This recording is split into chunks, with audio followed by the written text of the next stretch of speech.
Din din din, hello. Welcome.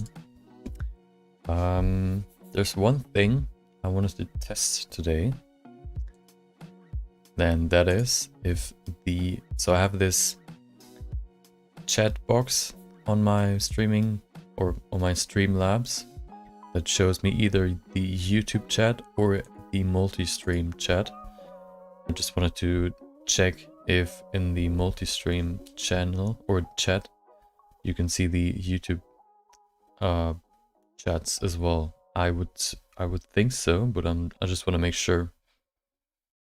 So let me try that real quick, and then we can start with our quick sketch, with our daily 30-minute quick sketch. My day has been good so far. First day of staying home and doing home office because there's so much snow outside. Yep, was pretty chill. I prefer going to my office and working there just because if you go to your office, first of all, you know exactly when your workday starts and when it ends, and also you're just more awake once you're there. If you just wake up, maybe shower, and then go right to your laptop and then work on that, it can be quite weird. I think. I mean, at least that's what I think. That's why I always went to the office. And that's why I always was one of the two only people that were in the office. Yeah, I mean, it's quite enjoyable just going there and working there. So let's see. Let's try that out. Let me mute my stream on chat and then let's see. Test. Probably a slight delay. There it is. Okay, I just wanted to make sure. Okay, nice.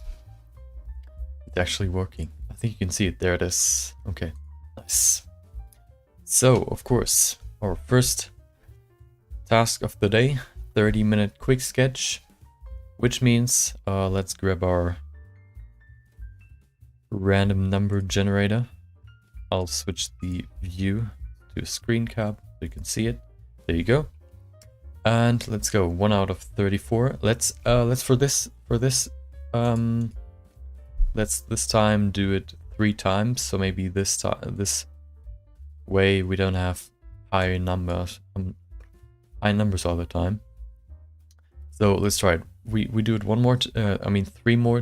three times. We generate a number 3 times, and the third number we'll get is the one we'll actually choose if it's a new one. If not, then we'll go again. So 1. Oh wait, are you kidding me? Now it's 6. Okay, well, okay, dude. Wow. Okay, well, I'm getting trolled by this random number generator. Okay, 19, but I think 19 we already had. Let's see. I have my library of assets. 16, 17, 18, 19. Yep, that was the one from yesterday. Okay, let's try again. Maybe it just was a flex of this random number generator to give me the same number from yesterday. Okay, 27. Okay, let's see. I guess to there, 32, 31, 30, 29. 28, 26, 27. An old television screen. 27, yep. Okay. Let's go. I used that before in my upcoming Minecraft speedrun video, where I speedrun Minecraft in Blender. Should be up tomorrow. And yeah, so I know what it looks like. It's a pretty good model. It's really has a good structure to it. No messy textures or anything. Let me pull it up real quick. Let's just vent that. Let me switch back to my Blender view. Blender cam. Okay, so let me pull up the television. There you go. And I also wanted to, I had some inspiration for today's image that I wanted to implement in this image, in this quick sketch. But let's see if the textures are already applied. If not, then we can do that real quick. Oh, they're actually are applied. Okay, nice. So, oh, okay, I already have an image I want to do. Okay, so it's probably going to be similar to what you'll see in the Minecraft video, but I think I'm ready so far. We have to activate the passes. In the passes, what is it called? I don't even know what it's called. View layer settings. We take miss and also denoising data. That's what we need. And also in output we check EXR. Okay, I think I'm ready. So, oh no, I don't want to save that. My inspiration came from my webcam because it has a similar pattern on there, and I wanted to recreate it. So, yeah, I think I'm ready. So let's check that everything's ready to go. Yeah, I think so. Okay, so let's do this 30-minute daily quick sketch in 3, 2, 1, go. Okay, timer's going. Let's place this first of all on a nice plane like that. Maybe make it bigger like that. Okay, we can go back to solid view so we can work easier and faster, making sure that it's standing on the ground like that. Then what I wanted to introduce in this image is actually we don't even need a ground. We can maybe position it more like that. Oh, okay. Just testing if my countdown is working. Okay, it seems good. So let me just rotate this like really, maybe like that. That looks pretty good. Also, make sure that I have my good old plane axis focus point, so my camera focuses on that point by just renaming it and then selecting the camera, going into constraints, selecting damped track, select this empty focus I called it, and then -Z. And now this camera follows this point or this empty. Let me set up my camera view right there. Okay, nice. So let's go closer. Maybe like that, it looks pretty cool. And I think I want to put this a little bit higher, both of it. So maybe, so it's in the middle of the frame. It's lower, so we put it a little bit higher.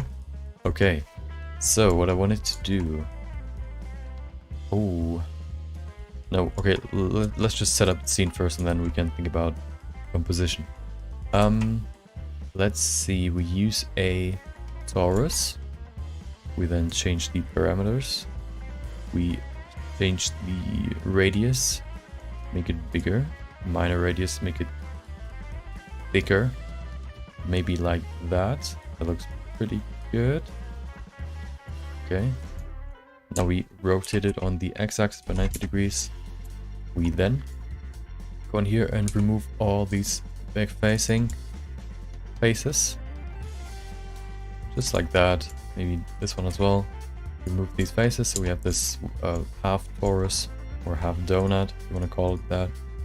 We can maybe bump it up a bit. Okay. So maybe we can give it a little bit more geometry like that. Looks pretty good. Yeah, we can leave it at 2. So what I wanted to do is we can go straight into the shader editor. Maybe go into the rendered view in here. Actually, no, let's stay in the material preview in there and then just go into solid view in there. So let's make a new material and I'll show you how you can make a easy dot pattern with just a single texture. We use the Voronoi texture. Let me see what it looks like. Okay, so of course it's mapped like super random onto this torus right now, or half torus. So what we'll have to do is use a mapping node. I think you can set it to UV or maybe object. Object looks good. Okay. So what we'll do is, first of all, to get this nice repeating pattern, we can go in here and set the randomness to 0. And there you go. You have this nice non-repeating, or this repeating pattern. But I just realized it looks a little bit different than what I imagined. Maybe we should use UVs instead. Maybe bump up the scale. That looks better. Maybe make it way more. Like that. Make sure that the seam is gonna be hidden, like right now. There should be no cut on the texture. That looks pretty good. And we can then go into the scale. I want to scale them because they're pretty thin right now. I think if we scale it on one of these axes, we can make them round actually. There you go. That looks pretty good. Okay, maybe make them even bigger. Oh, this direction. Like, yeah, oh, I think that looks pretty good. Okay, so we have the pattern. We then have to separate these. So we want to define these points some more. We want to remove this gradient. What we can do for that is just grab a color ramp, put that in there, and in here. And what we can do is just, first of all, bump this black color up, and then bump up this white color, so we separate these two a little bit more. And the more we do it, the less of a gradient there is. We can bump up this black some more. Maybe we can even put it to constant, so we have these sharp corners or edges. And just by... Actually, I kind of want to keep this gradient just a little bit, not too much. So we bump that up again, maybe to there. And there you go. You have your nice repeating dots pattern. Nice. We could maybe even make it bigger. I kind of want to have it even smaller, these dots. Okay, that looks better. Like that. Okay, nice. So the trick's gonna be, we go in here and we plug that in again, and we use this as our transparency texture. So now if we plug that in, everything that's going to be black is going to be hidden. Everything that's white is going to be visible. So if you plug it in right now, you can see in this view you can't see anything. You have to switch to rendered view, and then you can see everything that was black before is now a hole. We want to reverse it though, so we go in here and just say, actually we don't even need a principled BSF. We will just use a transparent and a emission node. So we can go in here, shader emission, combine that using a mix shader with a transparent. Where's my transparent? Oh, there it is. Transparent BSDF. Plug both into this mix shader and use this color input into the factor. And we have to flip it. So this one will be below the other node. There you go. Okay. So I want to decrease the size of these circles. That looks better. Yeah, that was what I was looking for. Nice. Okay, so next up, what we'll do is we will make this. Oh, I have an idea. Let's see if that works. Let's go to rendered view. We're already in rendered view. Let's switch to the world settings. Completely reduce the light from the world. Switch back to object view. And then let this stay white for now. What we want to do is go in here, select this. Actually, oh yeah, that's something else I wanted to try. Create a plane, easy plane. Maybe even not a plane, but a circle. Rotate that on the x-axis on 90 degrees. Make a face in the middle. Maybe pull it up a bit so we have the same z value on both objects. Like that. We can then push it back a little bit so it's behind this torus. Okay, and now if we go in here and make a new material, we can make it a chrome material or a mirror. by just going in here, setting the metallic to full, specularity also to full, and then roughness all the way down. What you can see now is nothing. I think that's just because the mirror is too far forward. If we pull it back, oh, hello. There you go. That's quite, it's similar to what I was looking for. So I don't think we're going to use a mirror for that. What we're going to use though is we're going to select this edge and just pull it backward. And it creates more of these circles now. What I'm noticing though is this weird stretching. Let's see what happens if we...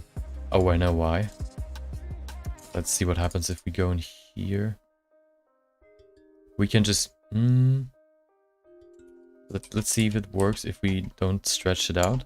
But if we create a new cylinder, rotate it on the x-axis, remove these two faces, this one and this one, pull it,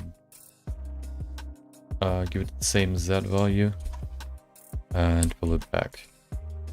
Make sure that it's just as big as the hole in the middle. Okay. Connect it basically, like that. Make it smooth. And we apply the same material. Let's see if that works. Oh, hello. That's what I was looking for. Okay. So, let's go in here and change the cut. I mean the perspective a little bit. Maybe even change the zoom factor. Oh. Make it more flat like that, and then go closer. Like that. Okay. We could then also make this a little bit more spread out. What I mean is if we, for example, select this outside edge, activate proportional editing, and then just scale out, you can make the outside a little bit further out. You can just scale it out and make it wider. That looks better. Actually, does it? Let's see. Oh, I have an idea. Oh, yeah. Okay, what we'll do is we'll just use this, and duplicate it, scale it down a little bit.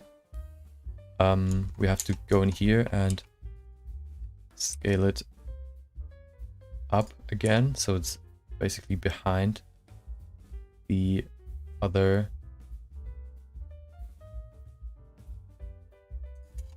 what do you call it? This donut shape. Like that. Now it should be behind it fully. It looks like it. So what we'll do now is just remove this material. Let's maybe even change it to a nice... Let's choose this mirror material. Okay, that looks kind of weird. So let's not use this mirror material. We can change it to something else though. What we can change it to is, for example, a non-metallic, specularity fully down, roughness up, and then maybe a black or even a bluish color, maybe a bright blue, like cyan. Okay, roughness maybe even down, fully. Okay, let's keep it like that for now. We then do the same for the... we can, for this one, even just scale it back like that. We can then just select these faces, scale them up so they're outside of the cylinder, and there you go. So what I wanted to do now, actually I don't like this color that much. I'm gonna change the dots in terms of color, so I'm gonna change this shape into a different color. I guess we'll just choose... we could not choose a color, but what we can do is just set this to metallic again, specularity full, but roughness higher, so you get some nice diffusion in there. That looks kind of weird, to be honest. Maybe if we put it to some blackish color. Okay, I think that's pretty good. We have to increase the length of this torus though. this cylinder. So we just grab it and pull it back. There you go. All the way back like that. We can then grab this edge, pull it back. There you go. Okay, now, oh no, that's not what I wanted. As you can see, it's stretching now. That's exactly what I wanted to avoid. So what we have to do instead is, I guess, just extrude it. And now it's working, I think. Is it? There's no increase in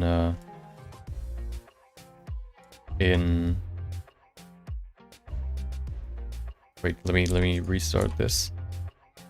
Maybe it's just a display bug. No, why is it not like extending to the back? That's weird.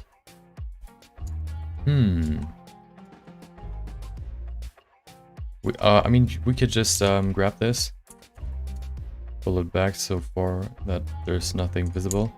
Do the same in here. And then we can just select the cylinder material, separate it from the other one, and then change the scale. So they're actually circles again, or dots, round dots like that. That looks pretty good. Okay, so now, of course, this looks kind of boring. So what we'll do, we have, how much time do we have left? 14 minutes, perfect. Maybe change it to something more like this. And then what we can do is just go in here. We can then go and say array. Move it to the other side. -1. And also Z. Is it Z? Is it Z? Let's see. No, it's not. We have to use -0.5. Okay, maybe not -1. Let's play with it to see what we need. Let's see. That looks pretty good. So let's do another array modifier. Yeah, okay, yeah, okay. So what we'll do is go in here, make another array modifier, put that to 0 and then Y higher. So you get this grid shape. That looks like this. We're probably gonna do the same one more time downwards. So we just make an array and put it on the y-axis down like that. Okay, so we could also just push it to the right side maybe, but I don't think you're gonna see it anyway, so it's not really necessary. What we'll do next is do the same for this object and the other one in there, the cylinder as well. So we'll just go in here and make an array modifier.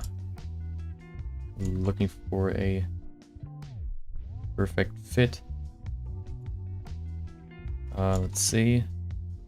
Can be kind of tricky, but we have enough time for this. Okay, that looks pretty good. So now we just make another array modifier. 0, Y, up.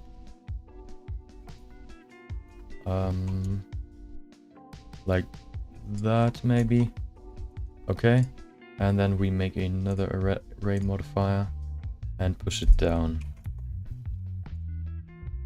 like that. There you go. Perfect. So next up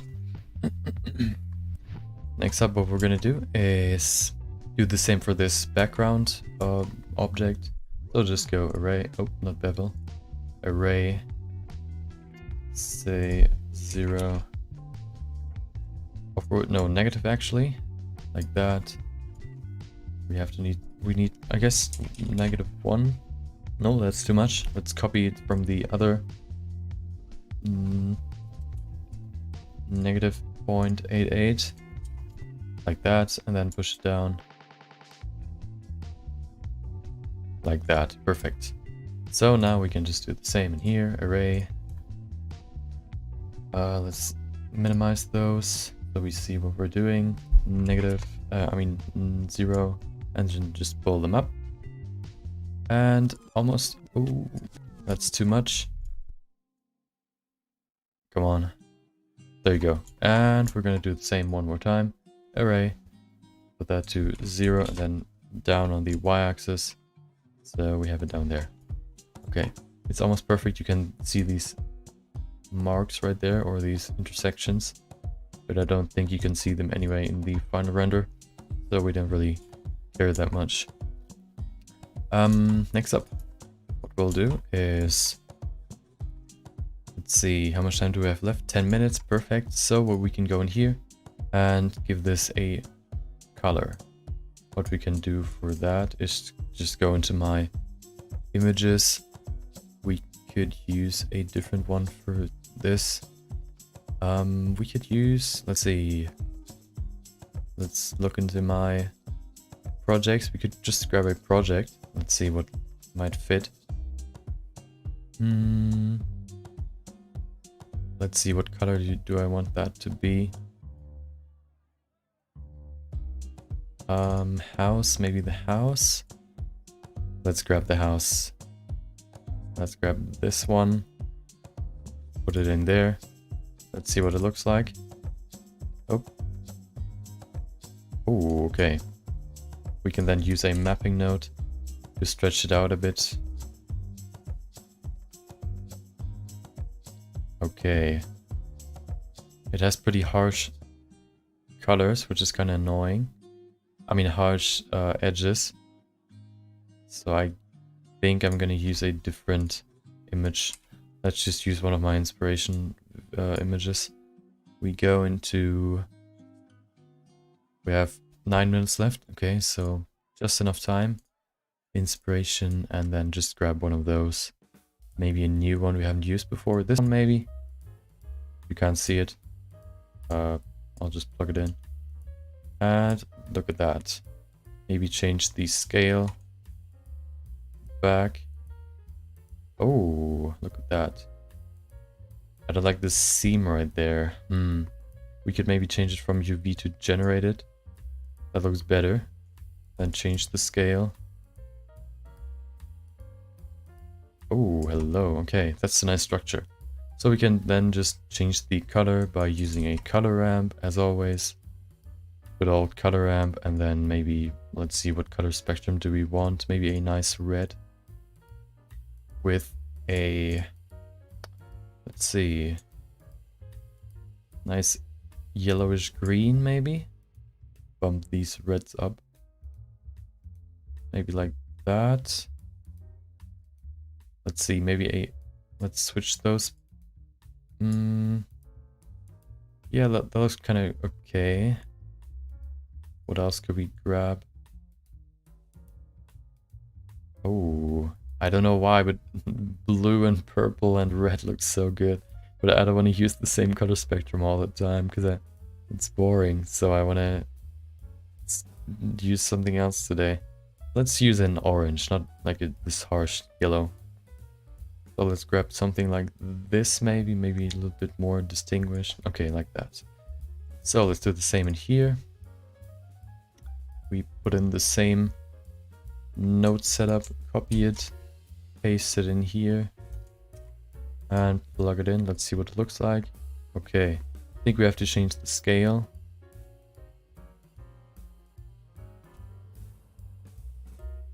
Let's see what looks good. That looks kind of okay. You can see the seam though, which kind of annoys me. But that's, I think, just because there are two different objects. I guess the best thing we could do is just kind of try and hit a good... Yeah, let's keep that. Okay, so 6 minutes left. Looks pretty good so far. We want to add a few more things. I think one thing we could add, one thing we have to fix first, is you can see this intersection right there. I think that is because of the second. Yep, there it is, and removed. It's not perfect, but you can't see the top anyway, so it doesn't matter. So what I'm going to add is, now I'm going to use the plane. Let's see if it works now. Oh,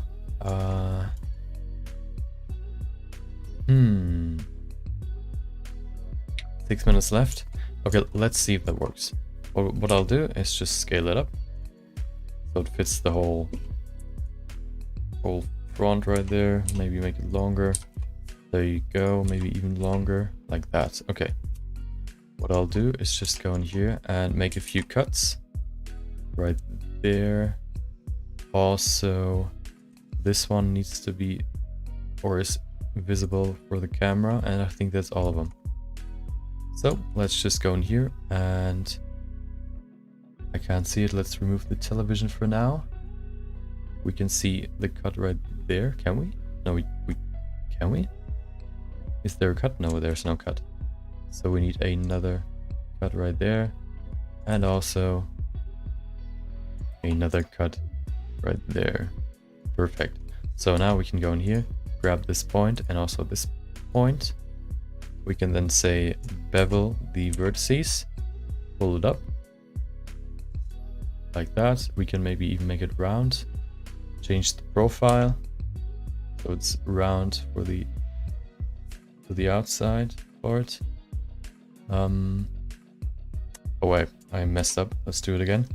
Bevel vertices, profile is still good, and there you go. We can also make them individual origins, scale it down so they're actually round or semi-round. We can then delete the faces and we have these nice holes. What we can do with this now is apply this mirror. Okay, so it's not gonna do anything. Maybe if we add a few lights to the scene, point light maybe, put it to the front. No, I don't think we need that. We could maybe, 4 minutes left. Let's see, change the material up a bit. Where is it? I can't see it. There, it's just gone. Oh, there it is. Change the, okay, metallic, specularity, roughness down. Oh, I know why. We have to make a new material out of this. So now we can change it. Go back up, metallic, roughness fully down. It's so weird that you can't see it though. Why is that? Specularity doesn't change anything. Now you can see it. I guess then I'll just leave it like that. Okay. Push down the specularity a bit. And there you go. We could maybe add a random cylinder in here. I'll show you what I mean. Just grab a cylinder, rotate it on the x-axis right there. Scale it on the, oh, which one is it? Everything except Y right there. Like that. Maybe make it smaller. Okay. Push it to the middle of this triangle. And then just scale it on the y-axis. Okay, we apply the same shader in there. Is it this one? No, that's the television. Is that the mirror? Is it? No, that's not the... Which one's the mirror? This one, right? Yeah. Maybe we can use another shader, which is just a emission. Oh. Wait, what? Oh, okay. Forgot to separate this. Let's just make a new material. New material. Remove this. Emission. Put that in there. Change the emission. No, I don't wanna have it emit something. I wanna have it maybe more like a principled BSDF. Put that in there. Okay, I wanna actually, okay, metallic. Color should be good. Roughness higher. And also anisotrophic. There you go. Looks kind of weird, but that's just how it is. We can then duplicate that down to there. Okay. Maybe even duplicate them over there. That should be good. Okay. So now we need one more. Do we? No, we don't. 1 minute 12. One thing I want to do is go in here into the television, say depth of field. That's the one thing I forgot yesterday. Activate it. Go into the focus point. Change it maybe to a 1.5. Pretty shallow. Maybe even less. 1. Pretty shallow. Then go in here. Is there a second material in here? No, there's not. So let's go in here. Select these faces, make a new material, assign, make a new one. Oh, go in here, change the shader. 30 seconds, color, no shader, emission. There it is. Put that in there, like that. And then also 19 seconds, duplicate that, put it over here as well, rotate it some more. Like that. 6 seconds. Okay, 3 seconds. Okay, that's all we can do. Let's save that now. Save as, and then go back to my quick sketch folder, save it real quick. Quick sketch 19.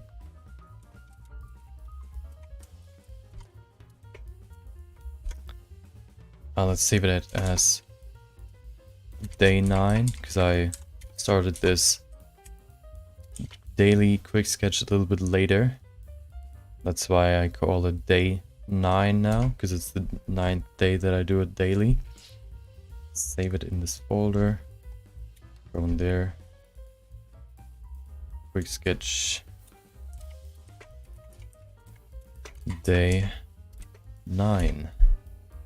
Okay, now let's go and render this boy.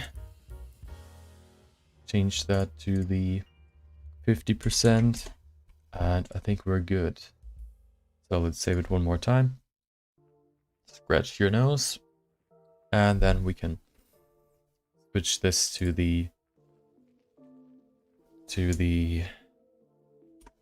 image editor or image viewer, render result. And if we render it now, you can see it's rendering the image. Once that's done, we can go over to the composition. And then we have our piece for today. Oh, there you go, it's done. Go back in here. I don't think our mist pass is properly set up, but that shouldn't be such a big problem. Let's go in here, switch this to the compositor, remove this, we don't need it, and let's do some work. Filter, denoise filter, put that in there. Image, denoising normal, put that in there. Denoising albedo, nice, no noise left.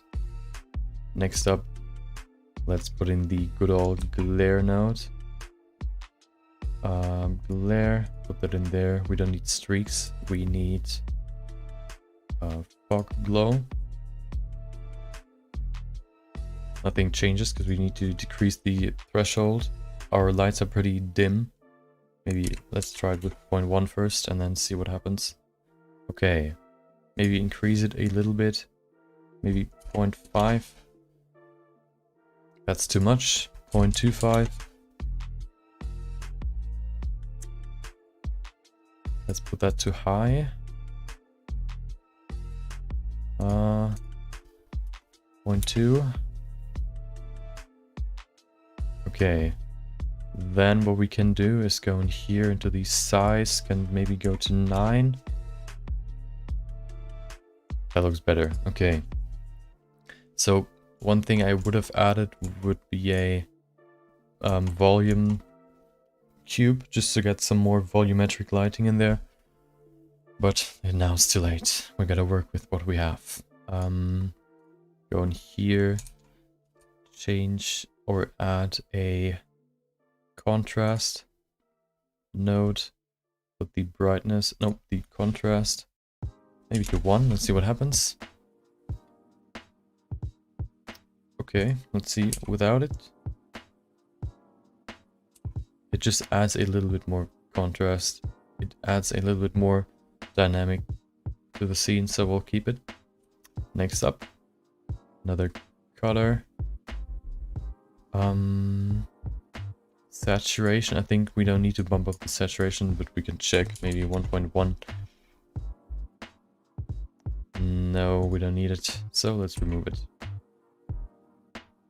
Let's see what our mist is looking like. So if you just plug this mist, let's remove this bar right here. Can we remove it? We can't. Oh, there you go. Mist, put it in there. No, that's not gonna work. It's not set up properly, so too bad. Okay. There you go. Save it for now.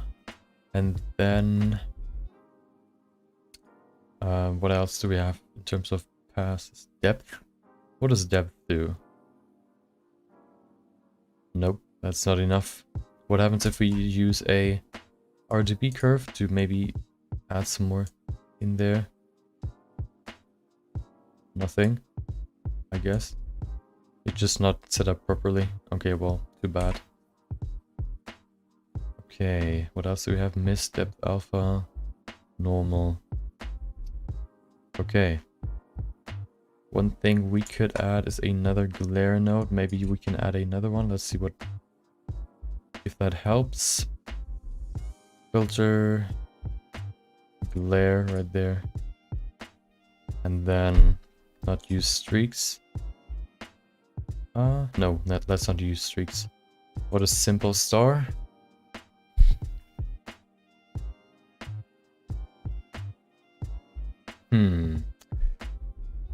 Fade, rotate 45 degrees.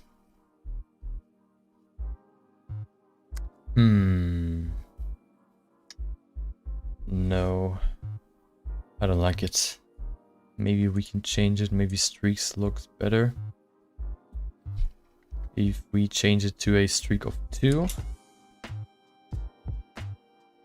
then change the streak offset. Let's see. More. I don't think that's gonna work though. We'll see, we'll see. No, that just looks kind of weird. If both these streaks could look like point forward, that would be nice, but doesn't seem like it. So let's remove it. Do we need anything else in this image? I think it's done basically. It looks kind of boring. But well, 30 minutes is all we had. Yeah, I think that's all we were gonna change.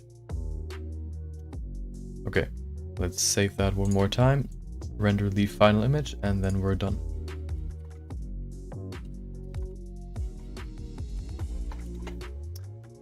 Change the image to full resolution, render it, and then we have our finished act. Okay, let's try one more thing. Can we see our render result? Okay, we have to render it before we can do it. Render it again, and then once that's done, we can try one more thing.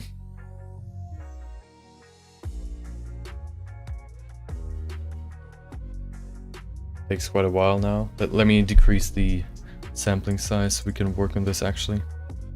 Let's put this back to 50% and change the sampling size to 32. Save it and render. Render this image so we can see what we're working with.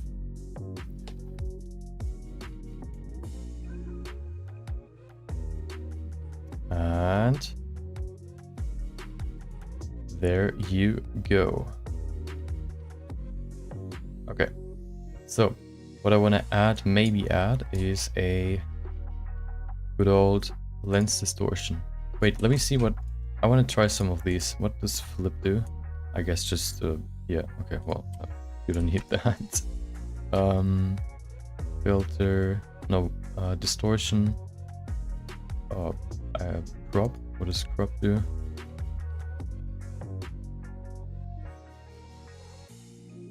Okay, it just removes the whole image, I guess. Okay. Corner pin, movie distortion, plane track form.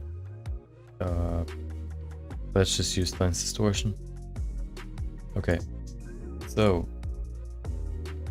let's see what the distortion will do for this. Maybe 0.1 or maybe 0.25 for now. I don't think we need it for this image, but I just want to see what it looks like. Negative, maybe? Oh, that looks interesting. Maybe negative 0.1. No. What does it look like without? Okay,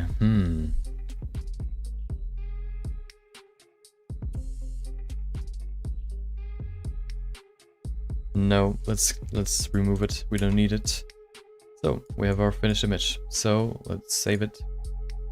And when this is rendering, I can tell you what we're gonna do today. If you've read the title, you probably already know what we're doing. But I'll tell you anyway.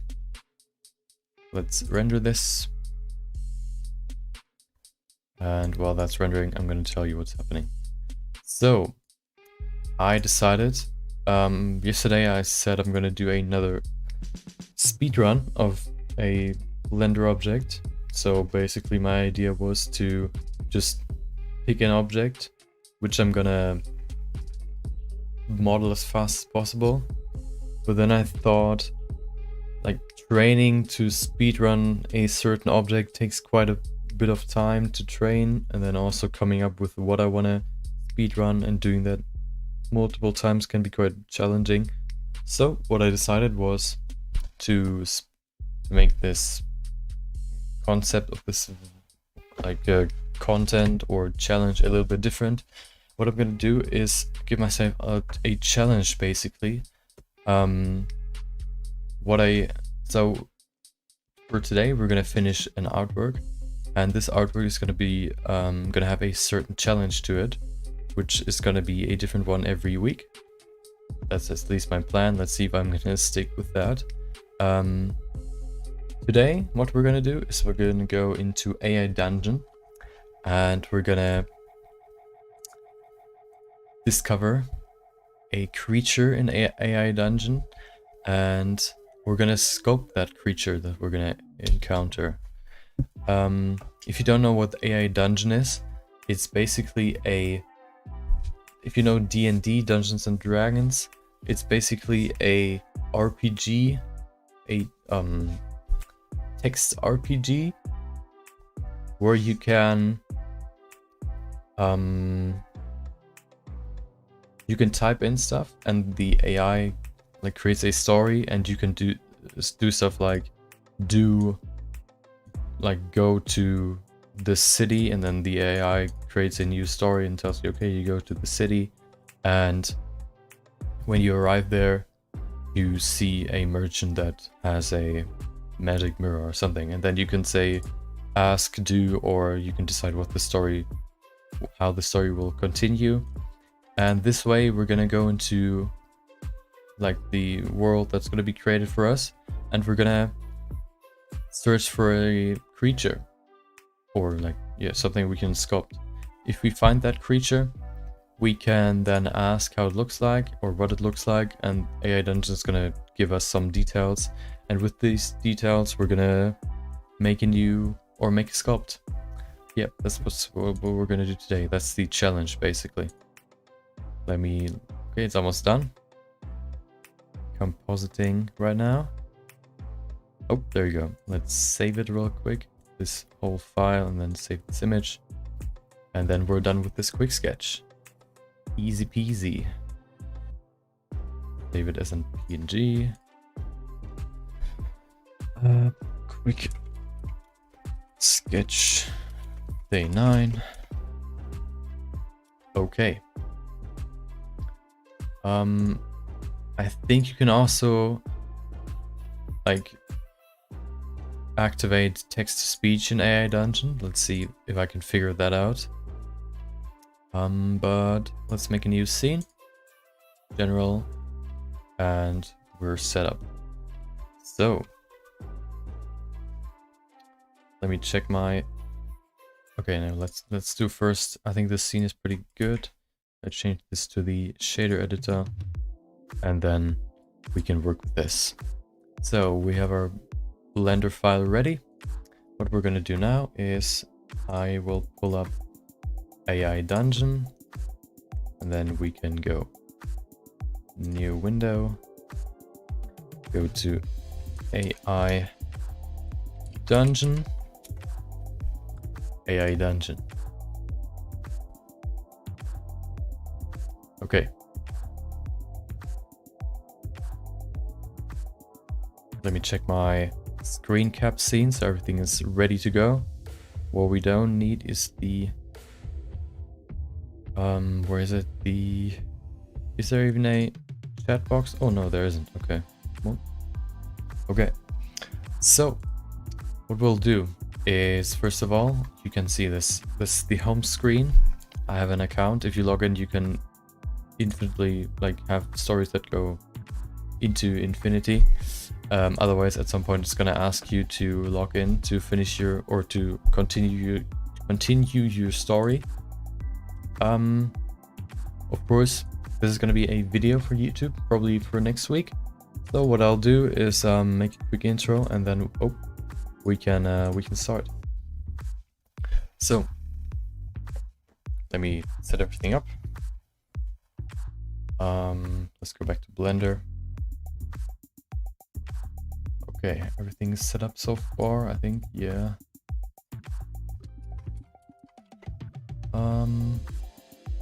Okay, I think we're ready. Let me close some windows I don't need anymore. Come on. Okay. Geometry is ready. Sphere. I don't know if I'm gonna use a sphere, but let's keep it there for now. Okay. So. Okay. I'm gonna increase the window size so it fits the whole screen. I think that should be enough, maybe. Let's see. Screen cap. That's not enough. We have to increase it even more. Wow, that's big. Why is it so big? Wait, that's the whole screen, isn't it? Wait a minute. Is my... No. Okay, that's kind of interesting. Wait. Oh, I know why. Okay. Now, let's put it over here. And we can adjust the frame. Okay, there you go. Okay. My camera, I think you can keep it there. Let's check real quick. Let's go to continue game. Let me check. Yeah, should be good. I don't know where else I would put it. Maybe no. We can pull it down a little bit. Or actually, I'll just leave it there. So, okay, everything's ready, I think. We have about 3 hours to do this. I'm gonna finish this today, so I gotta be pretty quick. Okay, let's switch back to Blender. And then we can go. So, let me drink something real quick and then we can start. Where's my water? I'll be right back.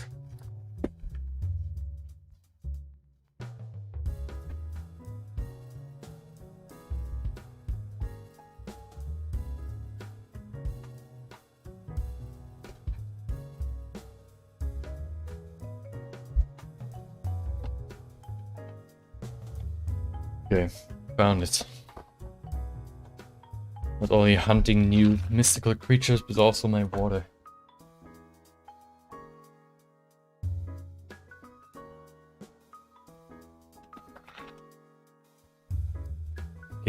one more second, then we can start.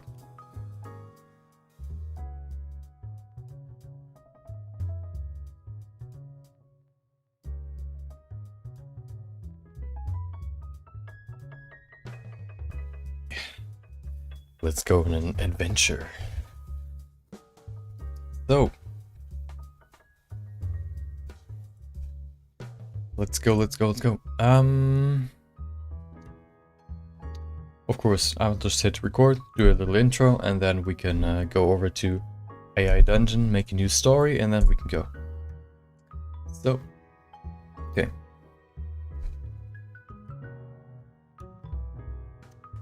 Okay, welcome. Today, I want to do something different. I thought I would do like a challenge for myself.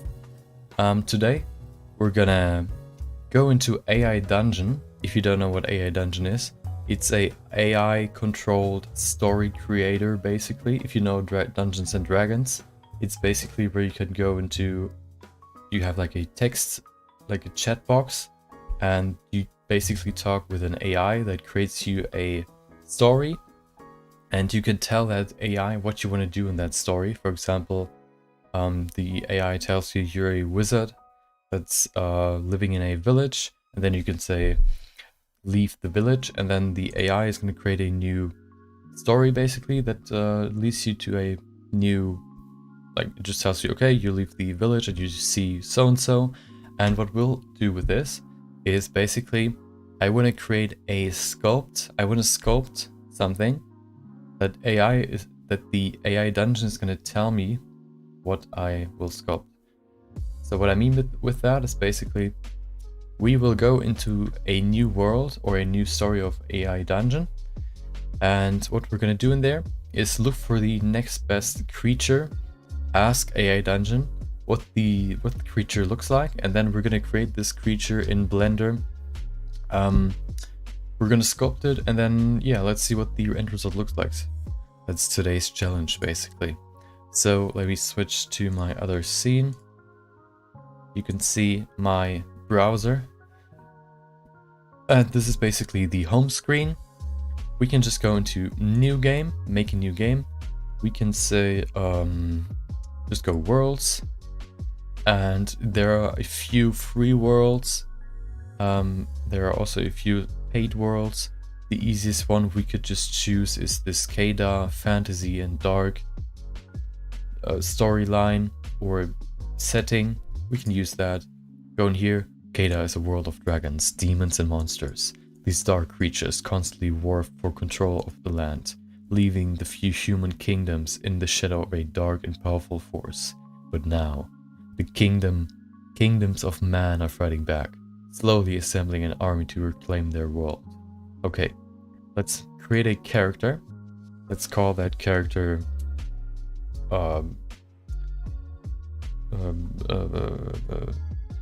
Bert, the male lizardman, and our class is gonna be a paladin. And let's see, starting location. Actually, let's do it differently. We're not gonna control anything. We're just gonna create a random world where everything is set up from the AI dungeon. So we go in here, just say quick start. It's gonna create a new story for us, and once that's done, we're gonna get our first prompt.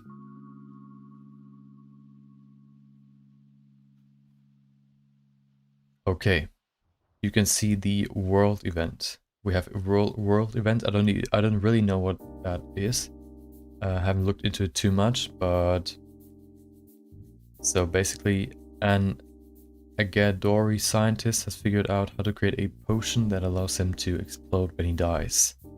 Event: a band of orcs have managed to summon a mighty devil that has devoured the loggers in a nearby forest. Okay. First of all, what I'm gonna do is, can you activate it in here? I don't think so. So what I'll do, is it in here? Quest log settings. There should be model type generation, retry ranking, show to say default game mode, command buttons, icon text display command buttons, show tips, randomness, Length, play music, music volume, we don't need music. Narration, aha. Oh, premium feature, okay. So what I can just do is go into Google Translator and put that in there. And we could do it that way. So let's just do it like that. Let me, oh, I messed up. Let me fix that real quick and then we can actually do this. So I'm gonna minimize this, make it a new window, pull it over here. Oh, hello. Don't go small on me. What is happening? Okay, now pull that. Come on, let me move this. Why is it so hard to move it?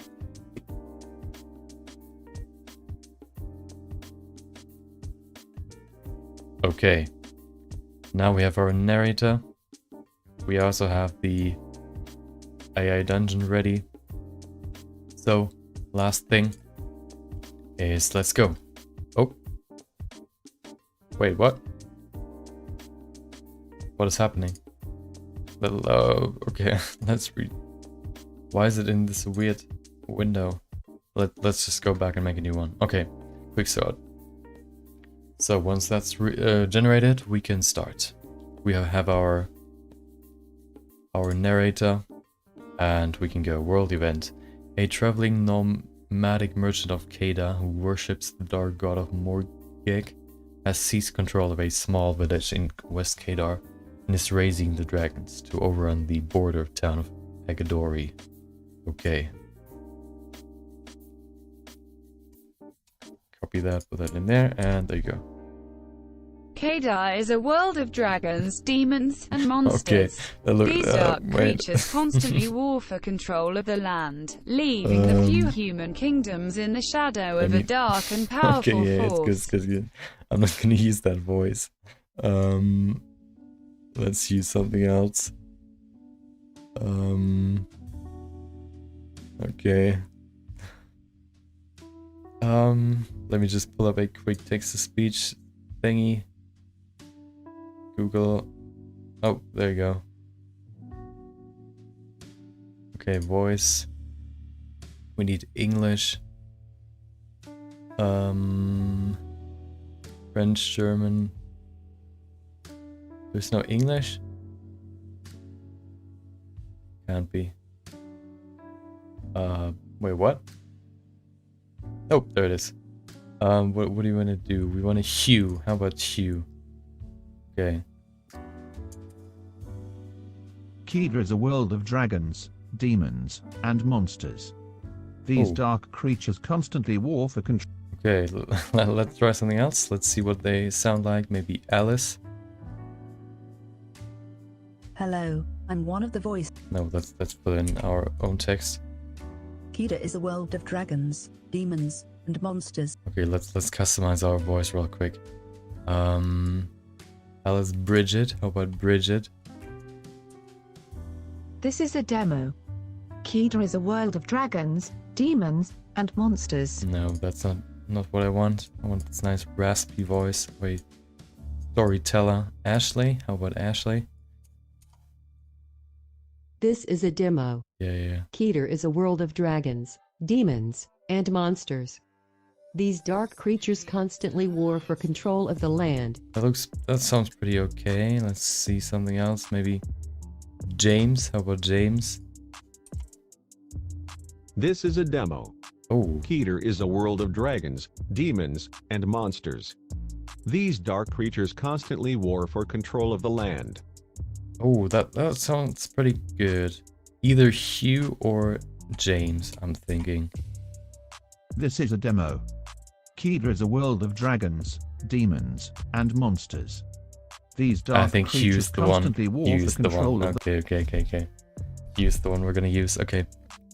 So, what we're gonna do now is, first of all, we're gonna see what's gonna be the intro, and then what we're gonna leave, I guess, the village we're in, if we are in a village, and then we're gonna search for the first creature we can find. We're gonna ask AI Dungeon how that creature looks, and if we have enough details, we can go over to Blender and sculpt that creature. So let me pull up my notes so we can write it down. And then we can start. So, okay, let's go. Okay, let's see what's the intro. The land, leaving no. the... This is a demo. GER is a world of dragons, demons, and monsters. These dark creatures constantly war for control of the land, leaving the few human kingdoms in the shadow of a dark and powerful force. Okay. But now, the kingdoms of man are fighting back, slowly assembling an... Well, dude, okay. Is there no, like, just... That was a demo, so you can't just use it. Dude, I just want to use my my voice for this text-to-speech.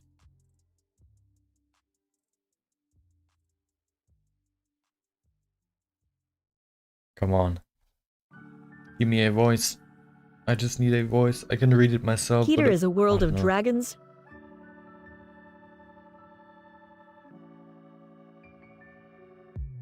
Okay, well, dude. At some point, I found a nice text-to-speech website, but I can't find it anymore. Oh. Okay. It's loading. GER is a world of dragons, demons, and monsters. These dark creatures constantly war for control of the land, leaving the few human kingdoms in the shadow of a dark and powerful force. Okay, let's go through a few speakers and then let's hopefully this one works. Maybe a nice English Peter. Let's see what he sounds like. These dark creatures constantly war for control of the land, leaving the few human... Okay, let's use this one. Okay. Okay, let's go. So, let's get the intro right, and then we can go. These dark creatures constantly war for control of the land. Restart this? Oh, there you go. Okay, there is a world of dragons, demons, and monsters. These dark creatures constantly war for control of the land, leaving the few human kingdoms in the shadow of a dark and powerful force. But now, the kingdoms of man are fighting back, slowly assembling an army to reclaim their world. You are Drak, a male half-demon sorcerer in the world of the... You live in the city of Alsake, where you were recently accepted to apprentice under the most powerful sorcerer in the kingdom. Okay. You spent most of your life learning magic in a school for the gifted in a small village on the outskirts of the kingdom. You were accepted to apprentice in the city after showing great promise in your magic ability. Life in the city is exciting, you get to learn from some of the greatest sorcerers in the land, however you are forced to also serve your time. Okay.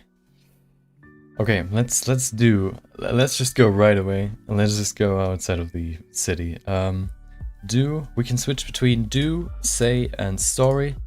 Do is just you can do stuff, say is you can, for example, ask people something, or you can change the story that will be told, or you can like control what the AI is gonna generate for you. We're just gonna leave this city for now. You leave. Oh, there you go.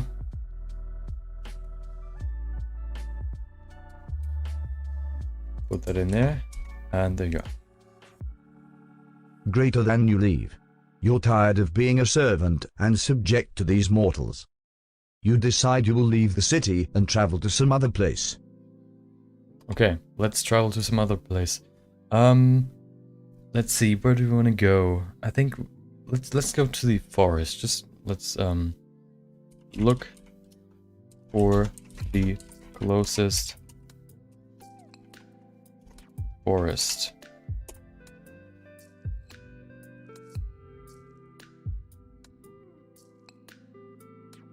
Okay, well, let's see. You look for the closest forest. You find yourself in a forest of dark and enchanted oaks. It's nighttime, but due to an enchantment, it appears to be twilight all the time here. Oh, okay. Okay, interesting. Oh, nice setting already. Let's see. Let's just say, look for mystical creatures.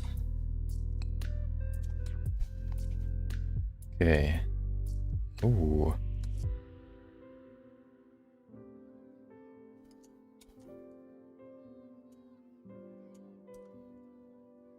You look for mystical creatures. You begin to hear a rustle in the undergrowth, and you draw your sword. Finders, keepers, a voice whispers, and you turn around quickly to see who said that. Okay.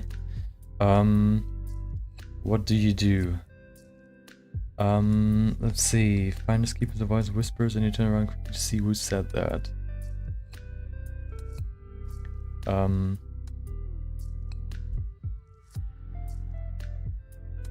Check where the voice comes from.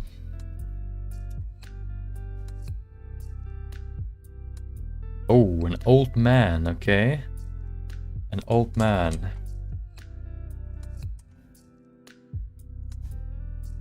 You check where the voice comes from.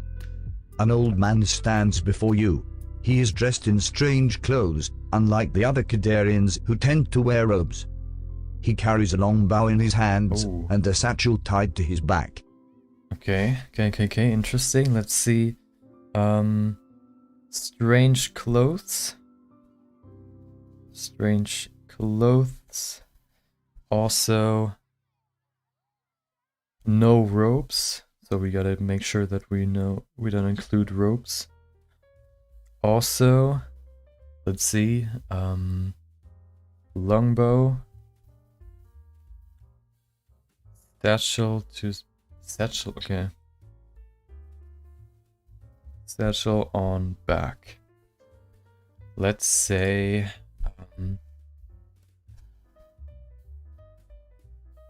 describe the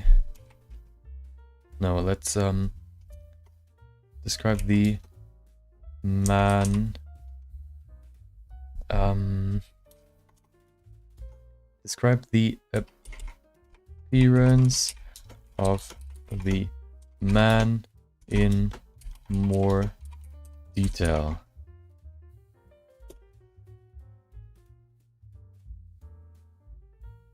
Okay. Now we're getting some juicy detail.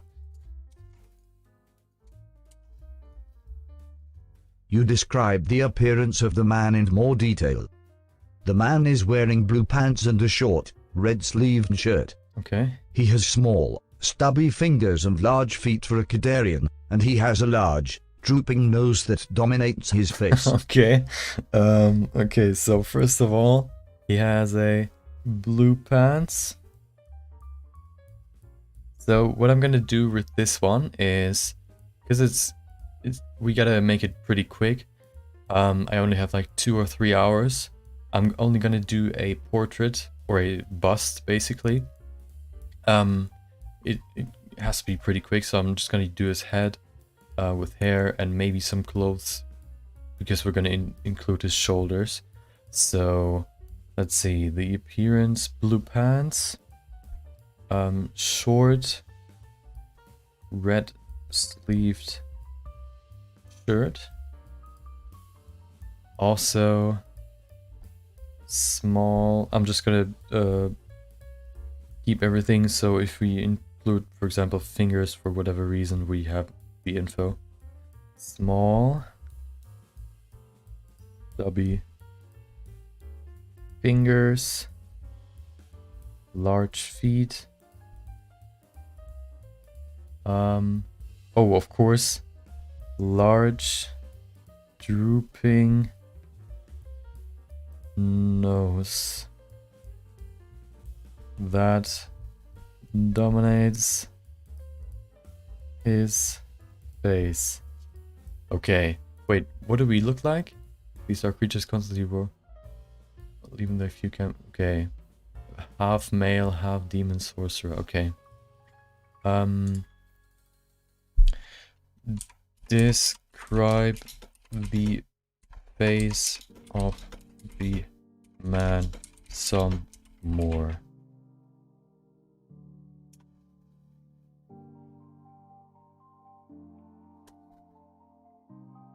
Okay. Oh, that's some more juicy detail. Some more juicy detail, that's what we're looking for. You describe the face of the man some more. He has a long, curved nose that hangs over his face, framing his face. His lips are thin and turn up at the corners. He has small, dark eyes, surrounded by laugh lines. Okay. Nice, that's nice. So his nose, of course, is drooping, curved. Also, thin lips.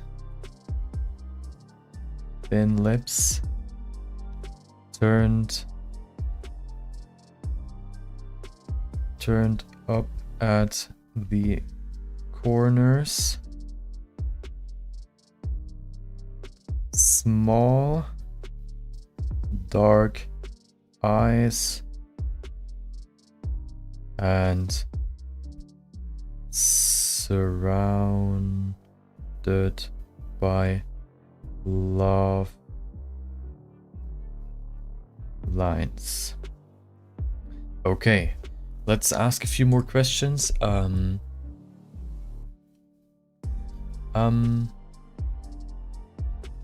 Describe the what do you call it? The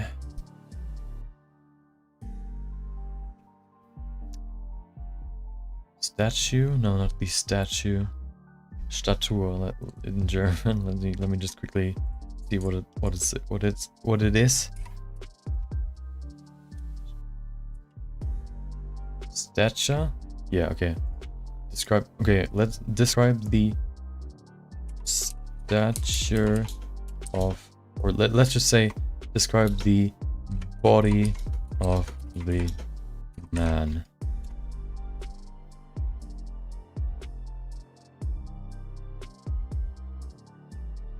Okay.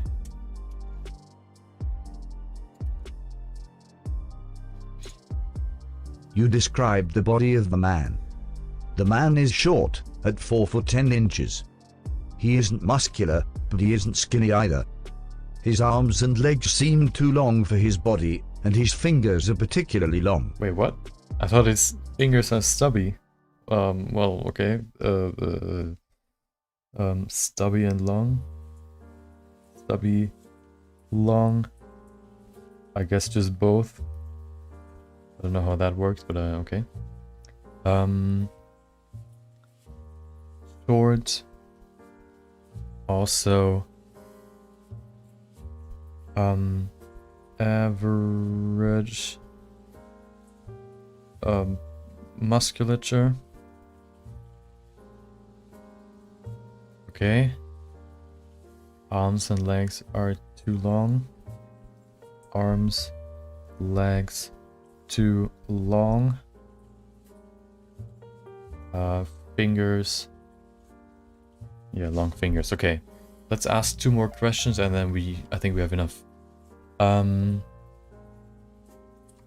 Describe the facial expression of the man.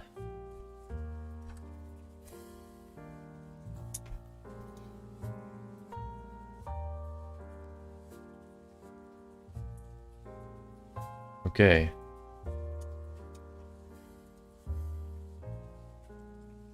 You describe the facial expression of the man.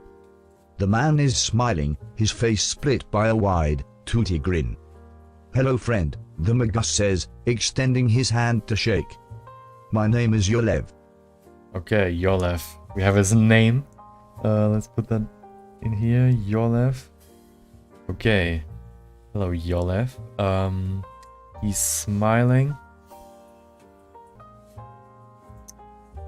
White, toothy grin. Okay.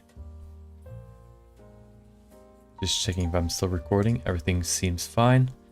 Okay, let's ask one more question. What are we gonna ask? Oh, we don't know what his hair is like. Does he wear a hat? No.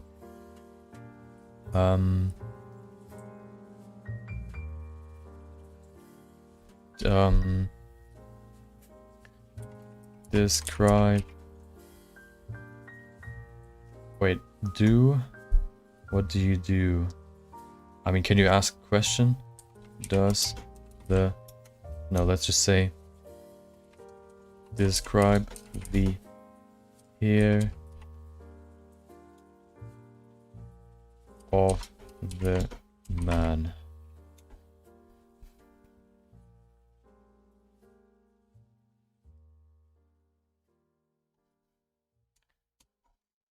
Put that in here, and there you go. You describe the hair of the man. The man has black hair, kept well trimmed and tidy. And where may I be of assistance? You ask, although you're not sure that you want to know the answer. Ah, of course. Ah, of course. Okay, we have a few more infos. Black hair, kept and well trimmed and tidy. Okay. Let's see if we can ask a question. Does the man wear a hat? Or his... Okay, no.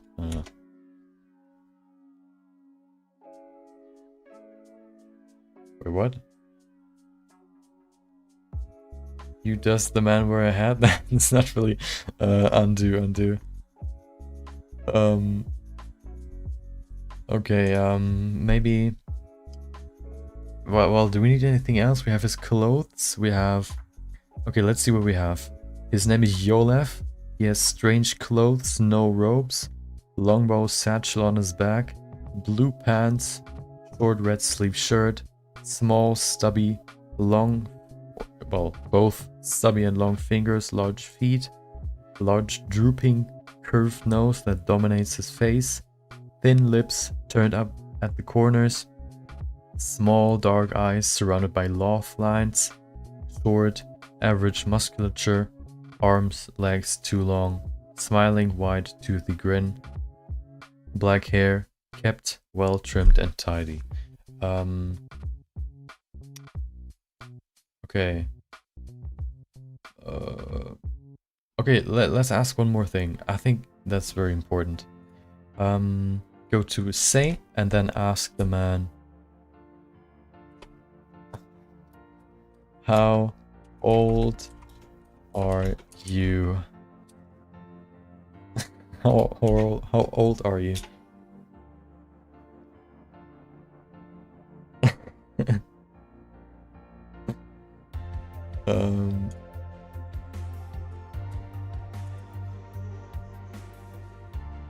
You say, how old are you? Oh, come on, how rude. Yolev's not quite sure of how old he is. You are a mysterious man, after all. Unless, of course, you tell me how old you are. Okay, okay.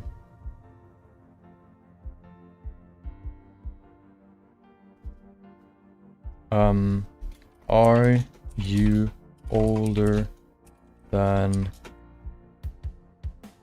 30?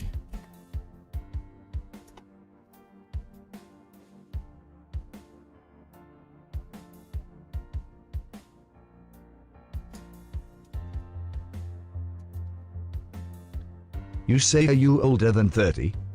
Yes, I'm much older than that. Good. Please don't tell me your true age. I see, so you would prefer me to lie. Wait, what? Are you older than 30? Yes, I'm much older than that. Good. Okay, why is that good? Okay, are you older than 100? Let's just say that. Then 100. Oh.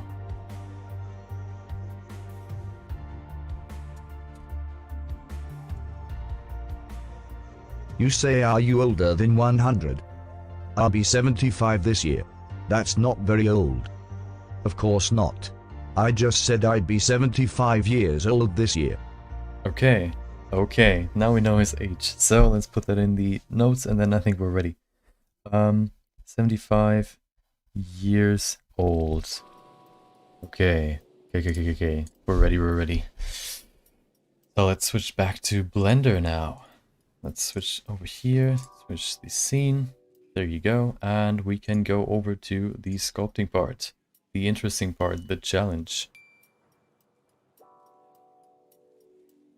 So, let's recap what we know. Yes, he has strange clothes. His name is Yolaf. No ropes, long bow, and satchel on his back. Blue pants, short red sleeved shirt. Small, stubby, and also long fingers with large feet. Large, drooping, curved nose that dominates his face. Thin lips turned up at the corners. Small, dark eyes surrounded by laugh lines. Short, average musculature. Arms legs too long. Smiling, white, toothy grin. Black hair kept, well trimmed, tidy. And he's also 75 years old. Okay. So, first things first. Let me restart my recording just so we have the first part saved. Okay, so first things first, what I'm gonna do is grab my base mesh, because I'm not gonna start from 0 with a sphere. That's gonna take too long. I have roughly 2 hours left. So let's grab a base mesh. That's gonna be way easier. And we have to go back to my base meshes. Base mesh right there. Male human base mesh. There you go. Collection. Nope, not object. Collection. Human base mesh. There you go. That's my base mesh. There are all these masks that I don't need anymore. We can delete those. Okay, there you go. Hello. You're gonna be a different man today. We don't need the armature, do we? I think we're just gonna cut it right there. So we don't need his arms. That's just gonna take too long to pose and all that. So let's remove this armature. Multi-res. We could probably leave it at 0. Okay, yeah. First thing first, remove this multi-res. Then we can go in here and pull this out of there. Select everything. I'm just gonna structure my stuff. Okay. Now, I don't even know if you can see this. We can then remove this armature. But first, let's remove this armature right there. Okay. Now, we need, if we had this, we have our teeth right there, we have eyes, and we have our base mesh. To simplify this base mesh even more, what we can do is, it has quite prominent features right now. So what we can just do is go into edit mode and then say smooth. Oops. Vertex smooth vertices. Do that once. You can see it changed a bit.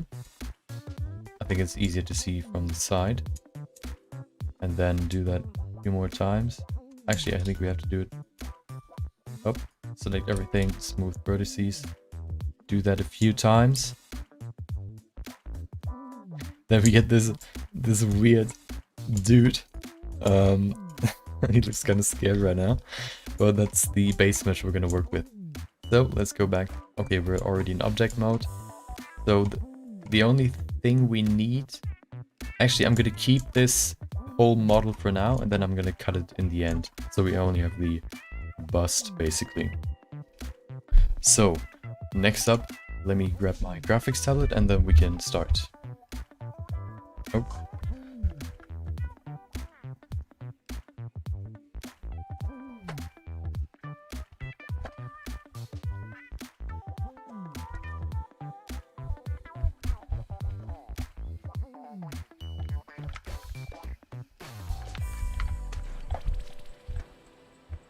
Okay, my tablet was entangled in all these cables. Okay. Let me grab my information sheet. Okay, what are the most important things we need to focus on first? Let me make a... Okay, so first of all, we don't need the clothes at the beginning. So we can remove the... Oh. We can remove no robes and all that's clothing. All the clothing can be ignored for now because we're going to focus on his face first.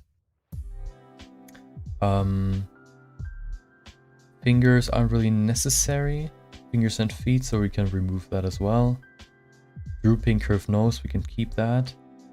Short, we don't need to know that he's short.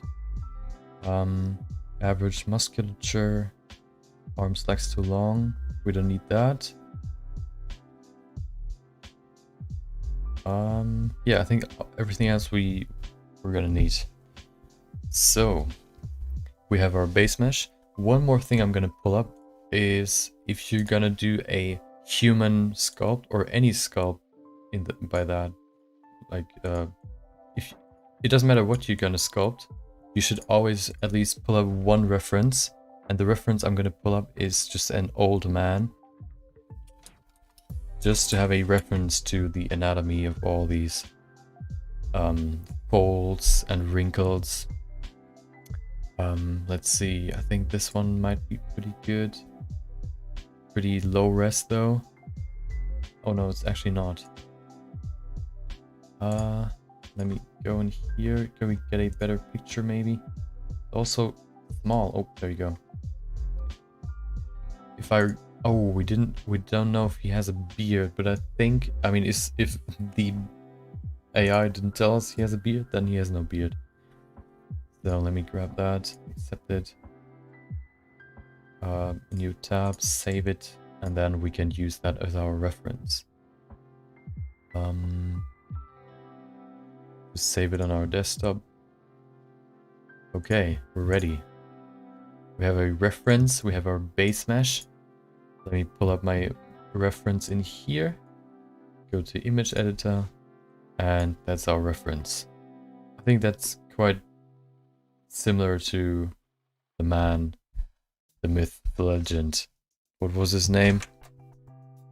Yolef. Okay. Let's create a Yolef.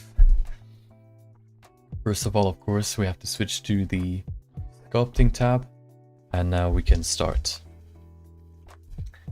First of all, what I'm gonna do is with every character you're gonna do, oh, let's pull up my reference again.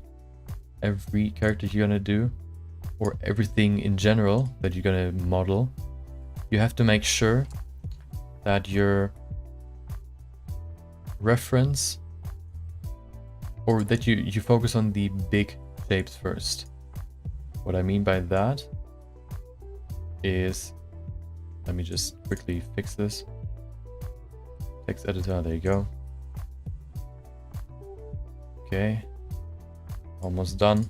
And then we can go like that. Okay. So, first of all, we're gonna focus on the big shapes first. What I mean by that is his biggest prominent feature is his nose. So we're gonna make sure that his nose is gonna look like it's described. Also, his lips are thin. We gotta keep that in mind. His head shape, we are pretty free to decide what it will look like. His ears as well. Here we have more info. His eyes, we have a bit of info. The color of his eyes and his size. So let's work on these big features first, and then we can go into more detail. So first of all, of course, we're gonna keep this topology, but we're gonna add more resolution by just subdividing it. Once should be good for now. And we can start. What I wanted to pull up is my reference. Also make a vertical split.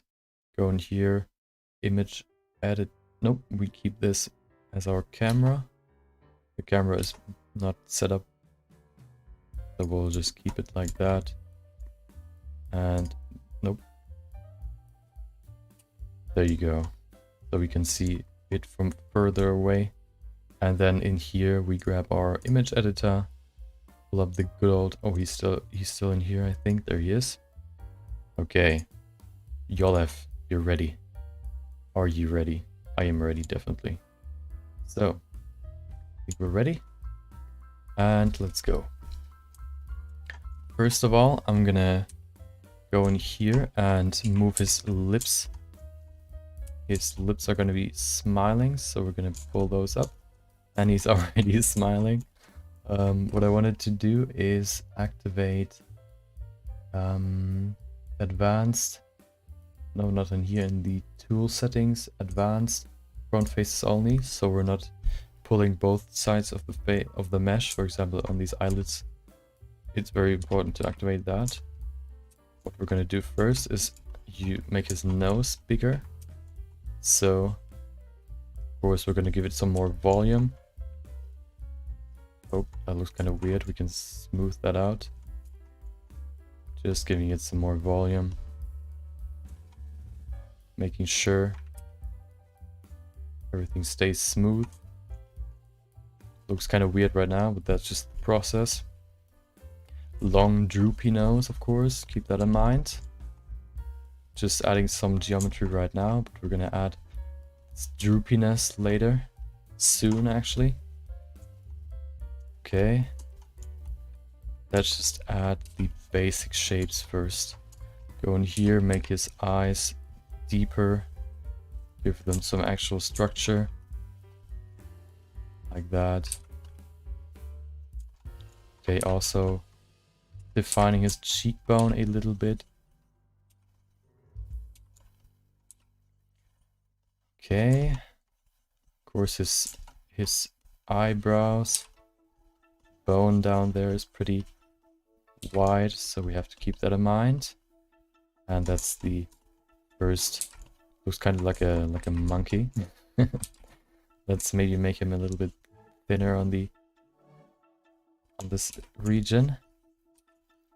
With this low amount of resolution, it's pretty hard to really put in detailed stuff, which is really what we want. We want to do the big shapes first. Give him a nice chin.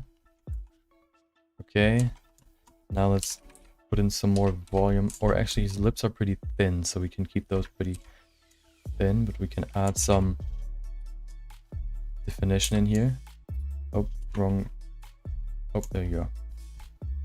Just putting in the main shapes first, and then we can go and work on them later. Okay, it looks kind of weird in the beginning. Every sculpt looks kind of weird in the beginning. Maybe his nose can be a little bit more down. That we can pull it forward.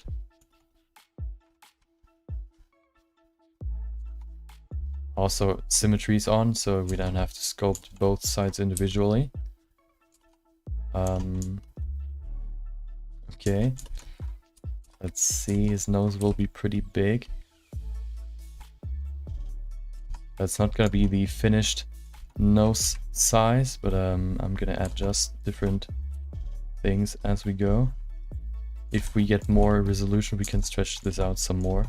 So let's work on something else first. Oh, we gotta increase the clip size. View, clip size, 01. There you go. Maybe make his nose a little bit smaller right there, or thinner. Like that. Okay.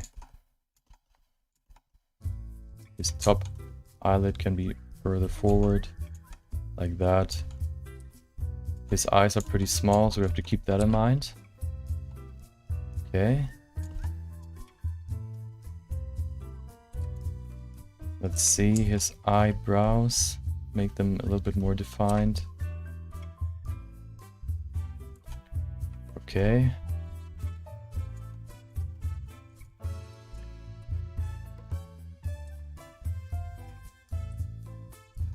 Looking good so far. Also, we have to add some folds in here. Some fat. This nasal labia fold, I think it's called. We'll add a little bit of age to him. Of course, his smile is not done yet. We can pull it up some more. Like that. Maybe even more. Actually, let's keep it pretty tame. But we can pull it back so it's not as flat. The muscles in here. Oh. Let me deactivate front faces only. Then we can pull it back. Here, the muscles that we use for smiling, but only, I mean, they don't pull your skin to the side. They pull it back into the face, basically. And because of the teeth, they go further like to the outside. That's why it's going like your smile is wider than just your neutral mouth pose, basically. Okay. Like that. Add some more in here. Okay. The skin is pretty droopy for old people, so we can add a lot of skin or geometry down here, some more volume. Looks pretty good. Also this weird thing in the middle, I don't know what it's called. His lips are pretty thin. Keep that in mind.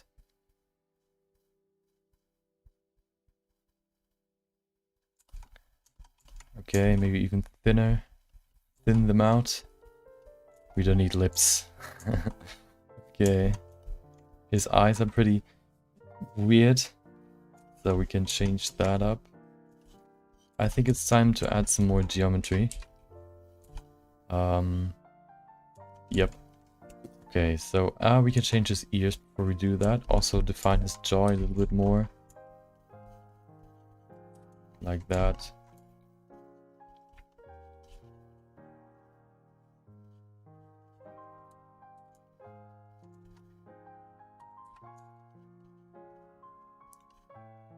Okay.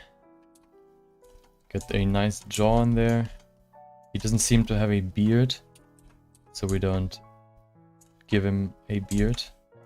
Easy as that. Of course, we have to define his neck a little bit more. Looks kind of weird right now, like a mannequin. Give him a nice structure down here as well. And we're gonna detail his ears some more, give him real structure and make them look like actual ears. Down here, he's not really muscular, so we remove his pecs some more. Go in here, give him the clavicle bone, like that. Okay, there you go. Easy. His neck is pretty thick right now, pretty muscular, so we can make it smaller. Also smooth that out. Nice. Even, yeah, like that. I think that looks pretty good. Maybe raise his shoulders a little bit. Okay.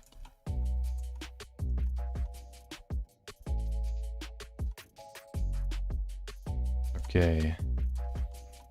He looks kind of, I don't know what he reminds me of somebody, but I can't tell you who it is. I think it's from some sort of video game, but I don't remember. Okay. Let me go in here. Give him some more volume in here. Oh, I forgot to go in here, front faces only.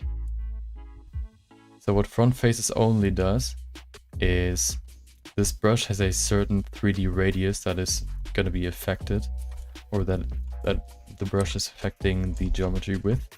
So if you, for example, go in here and look at the eyes, or rather the eyelids, right here, you can see they're pretty thin right now.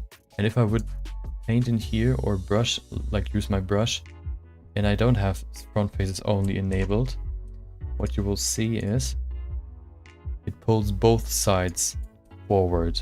which can lead to some complications, and that's not really what we want. So we activate that, and we can work on only one side, and it only affects the front-facing faces, basically. Okay. We don't have too much time to go into much detail. Of course, the base layer or the big shapes are the most important part, but I think we've almost reached the limit what we can do with those. Okay. Maybe pull the tip of the nose down a little bit more. Okay. Think we're good so far. Of course, I forgot the ears. Go in here. Just shape up the ear. Pretty easy, pretty simple. Follow this roundabout up to the beginning again. And then how you can make an ear pretty easy. You just carve in here and then make a hole down there. This little geometry is pretty hard, but we can get the main shapes in here, which is all we want for now. Like that. One more thing is in here. You have this Y shape, and outside you have this C shape, and that just is the two shapes that make up the ear, basically. We just go in here, get this nice crease in there. Pretty rough so far. That's just how this works. Okay. We could maybe change his face shape. Maybe make it a little bit thinner. Okay. That looks pretty good. So let's save that real quick. So we have our bases saved. Make a new folder. AI dungeon sculpt. Go in here, save it.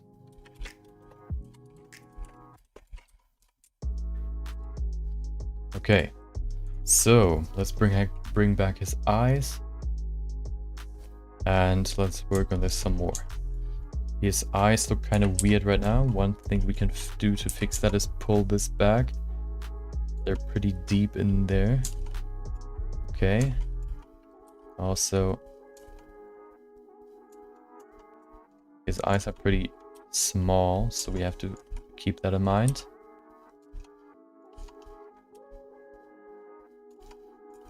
Also, if you're making characters, keep in mind that the eyelids are pretty thick, so don't make them too thin. Easier said than done. Just keep it in mind. And then, yep. Go in here, make his cheekbones a little bit more prominent. Okay.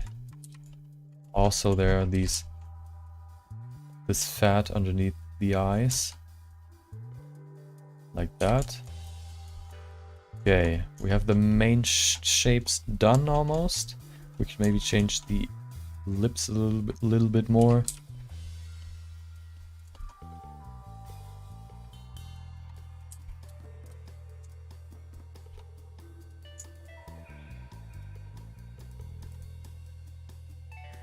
Okay.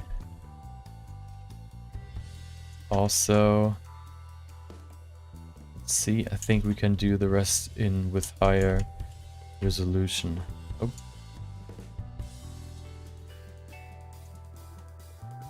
He should be pretty thin, as it said in the description from AI Dungeon. Okay.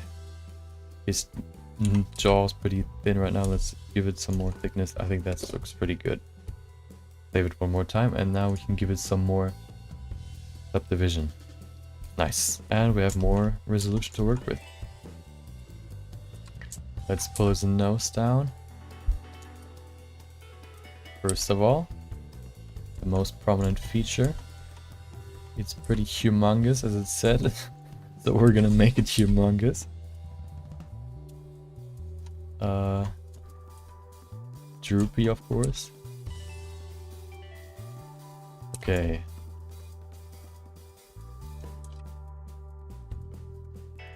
So let's detail this nose some more.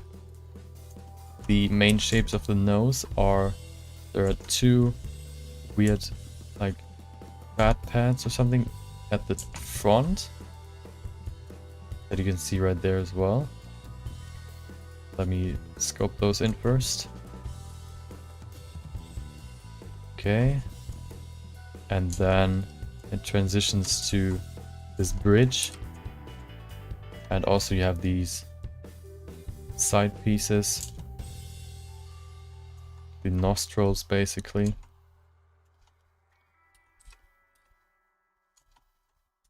And the nostrils, the holes, let me define those some more.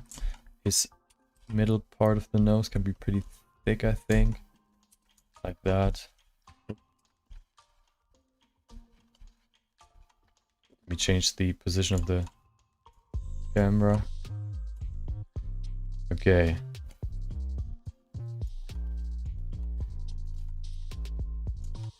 So let me define this nose hole.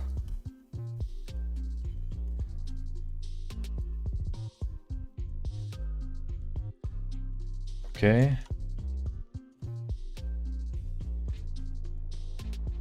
Give it some more details like that.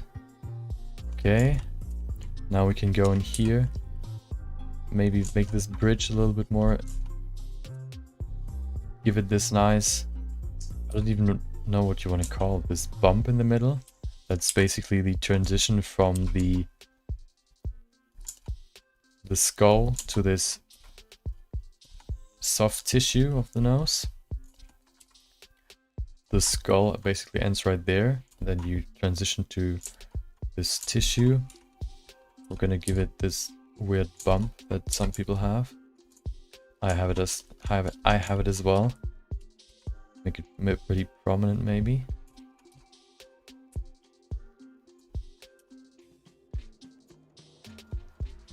Okay. You could maybe pull it down a little bit. Like that. Okay. Let's define the nose a little bit more. Put in some defining lines. Okay. So these shapes at the front basically go from here, form this tear shape, and then go up again and end right there. That's the main shape of this nose tip, of every person's nose tip. Of course, it's more or less defined depending on the person. Okay. One thing that's really gonna help you if you're gonna make a realistic character is that there's this fat pad right here in the corner of the mouth. If you add that, it adds so much more character and realism to the character. If we do that real quick, for example, like that, you can see it more prominent at the top. Maybe make it a little bit more prominent because it's pretty droopy, so it's pretty squished and drooping down, basically, like that. Okay. Then also the lip. Let me pull this back some more. Also, the lip is coming, it's basically making a 180 and turning to the outside. That's why the lip is so pinkish. It's because it's basically the outside or the inside of the mouth that just got turned outside and is then the lip, basically. Let's go in here, give his lip some more volume. I'm gonna make it wider or bigger, just give it some more volume. Define his lip.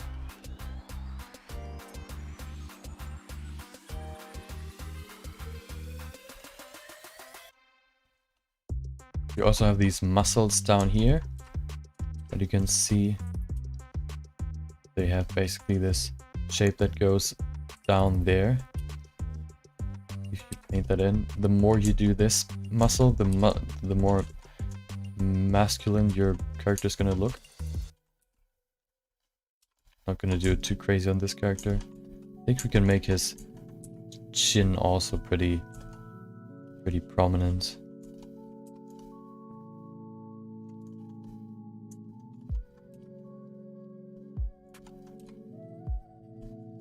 Okay. I think we're... How much time do we take so far? 30 minutes, okay. We're in a good spot. Okay.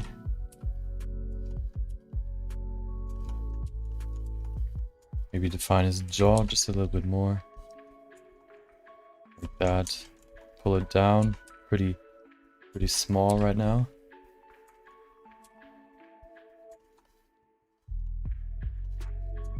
His eyes looks like a bug right now. I'm gonna change that in a second. Let me define his lips a little bit more.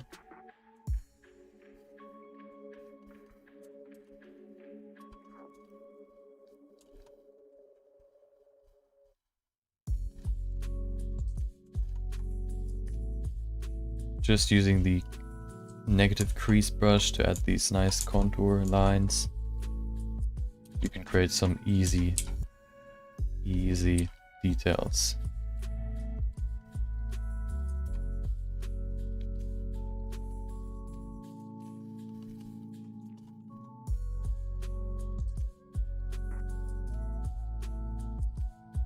Okay. I think his nose can even be bigger. So let's make that even bigger. Pretty droopy, of course. Keep that in mind.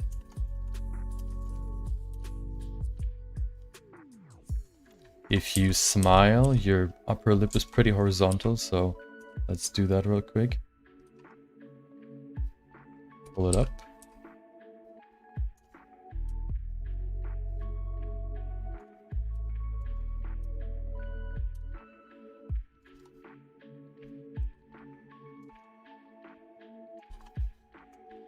Okay. Looks pretty good so far. Give it some more volume. Looks kind of flat right now. His upper lip, more like that. Smooth it out. Okay. Let's change his eyes. His eyes look way too creepy right now.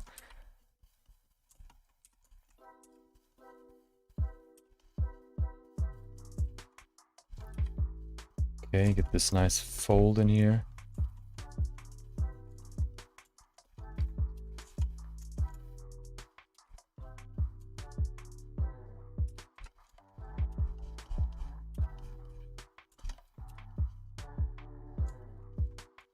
Then let's detail his bottom eyelid first.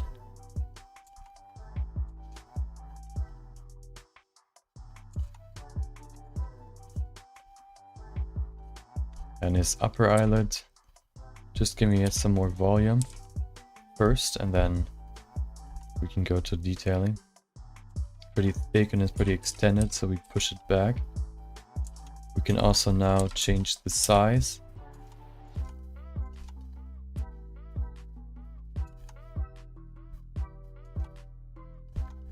Okay, it's pretty stretched right here. Make sure that we have enough geometry. If we add some more, of course we have more.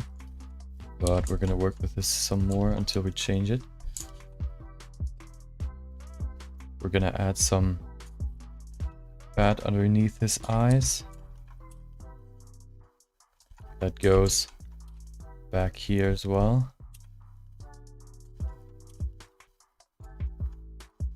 And what's really gonna make him old is the fat above his eyes. We're gonna do that in a second. That's why I wanted to ask him how old he is. If he's like 20, he has almost no wrinkles. But if he's, as he is now, like 75, I think, that's a big difference in how he looks. So that was a very important question to be asked and to get an answer for. That's why I kept asking him how old he is.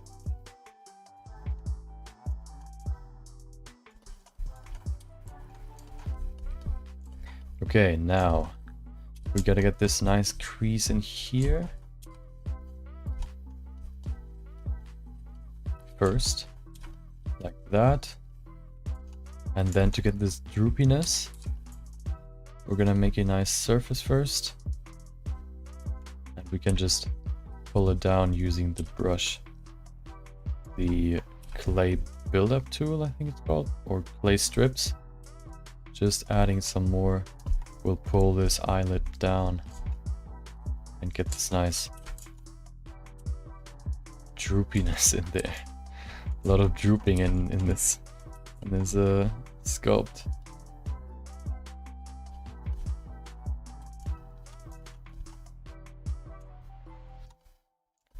His eyes can maybe even be smaller.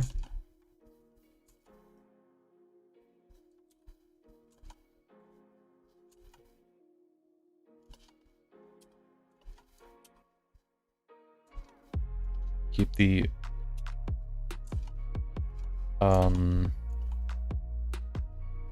shape intact, not only looking from the front but also looking from the bottom and from the top. Just making sure everything looks alright. Let's define these edges of the eyelids some more. Okay. Do the same at the bottom.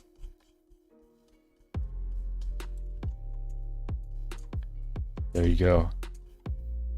Okay, first, of course, if he's smiling, he's pushing some tissue up, which means his eyes will be squished down or squished up. His lower lid will be like squished up into his eye. The top lid can stay the same.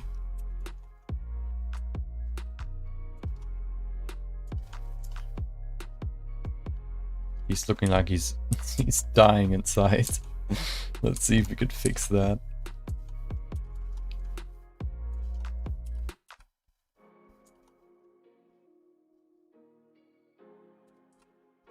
Okay.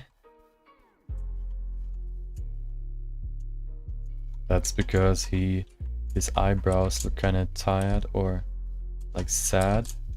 If you push them down a little bit, it should look better. I don't want to make him look evil. I just want to make him look not like in pain or like sad.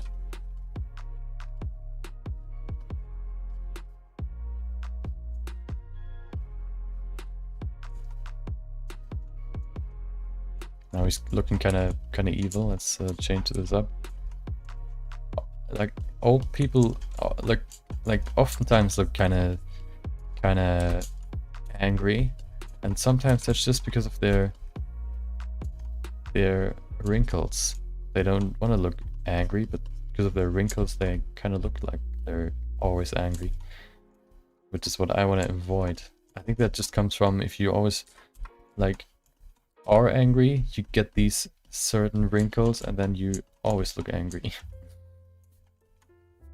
So keep that in mind. If you don't want to look angry all the time, don't be angry all the time. It's as easy as that.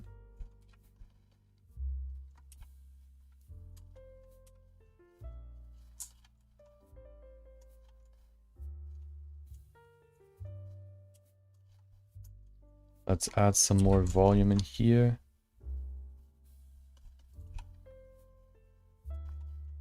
Pull this maybe even down a little bit. Okay.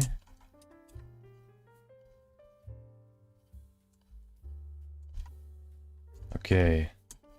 Problem is with this image we don't have his bottom part. We don't see what he looks like at the bottom of his face. So let's grab another reference. Old man. Nope. Images.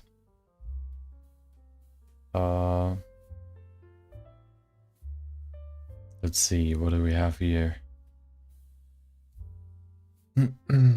That's not old enough. Actually, it might be. Let's look for something more. Oh, this one looks pretty good.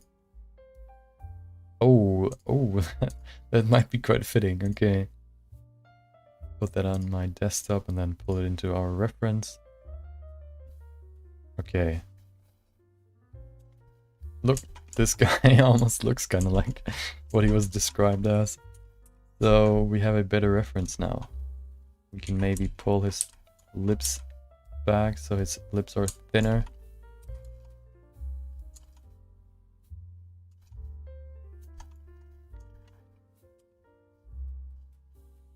Give it some more volume above the lips.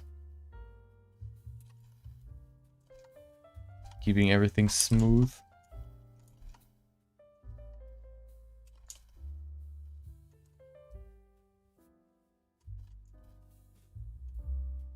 Okay. Let's add some more wrinkles in here. More like that, maybe. Also, you have this fold, this small one right there. And what's gonna add a lot more age to him is this fat at the bottom. We make his chin basically, or his jawline a little bit droopy. We can add so much more age to him.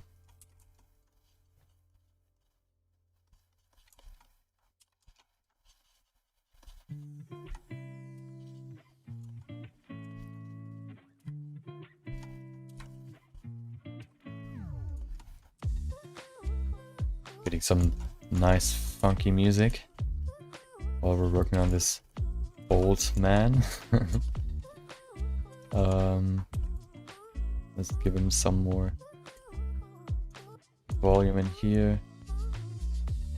A few more placed creases. Okay.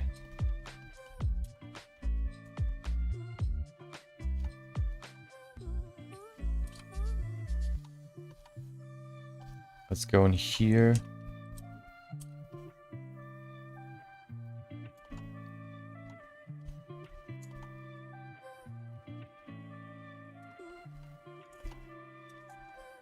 Okay. Maybe give it this nice dip in the middle. Like that. Okay. Define his jaw. I mean his cheekbone maybe. Pull it out. What's really important is this 3/4 view. That's really telling you a lot about the structure of the face of a person. Like this cheekbone really defined. Like that. Okay.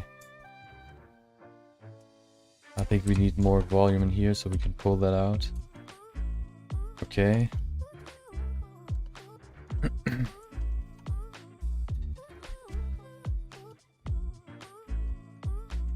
A lot of laughing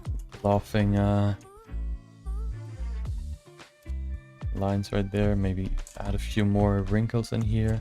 Not too many. Just enough. Extend these wrinkles at the outside part.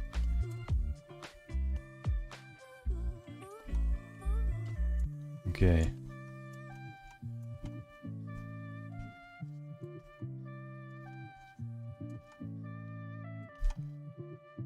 Okay. His lips look kinda stiff. Let's add some more structure in here.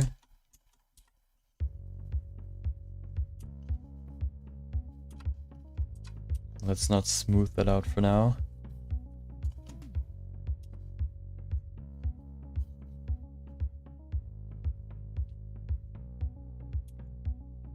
Okay.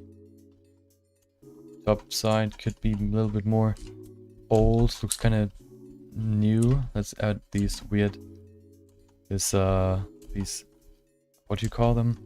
I guess also like wrinkles. So it looks older. Like that. Really push in this laughing We need more volume in here.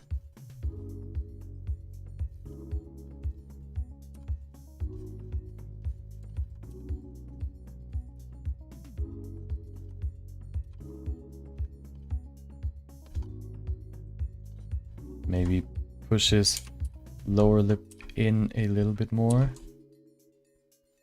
Like that. Okay.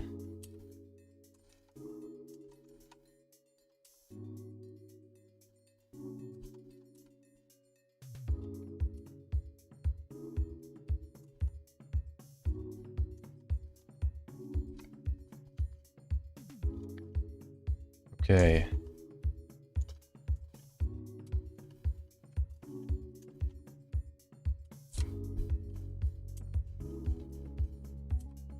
I think that looks pretty good so far. I think we're ready for another subdivision. Maybe let's add some more stuff in here.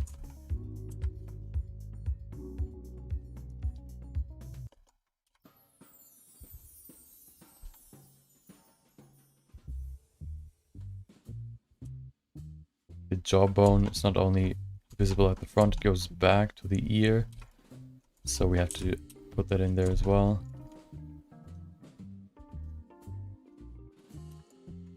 Ears from old people also are pretty big, so we can adjust that real quick. That's a big indicator of how old a person is. The nose and the ears are always growing. So the older a person, the bigger their nose or ears are.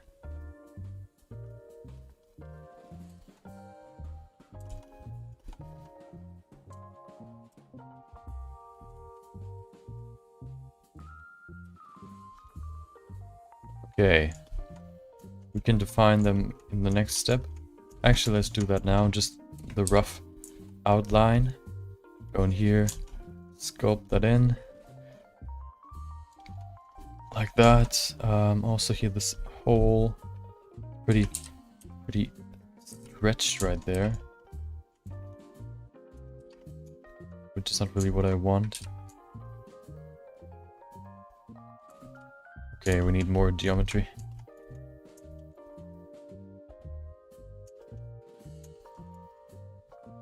Let's save that and add some more subdivision.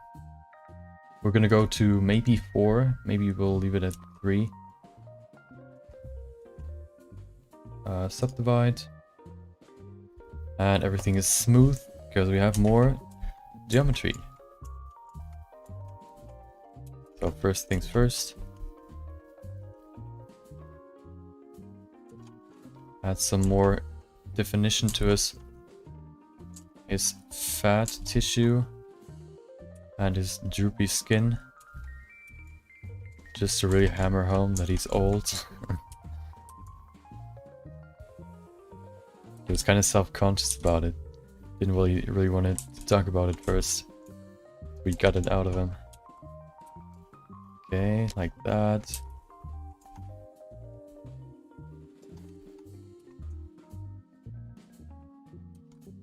Okay. This bump looks pretty good. Maybe define it some more.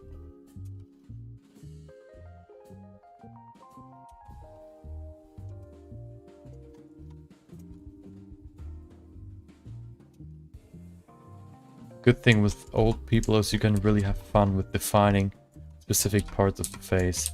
And it won't look weird because it, like with all the wrinkles and all that, you can really work with this crease brush to add these nice deep cuts in the skin. If you work on like babies or women or something, it's way different. The skin is so way smoother. You have to really pay attention to not like break the smoothness by using too much creasing or detailing.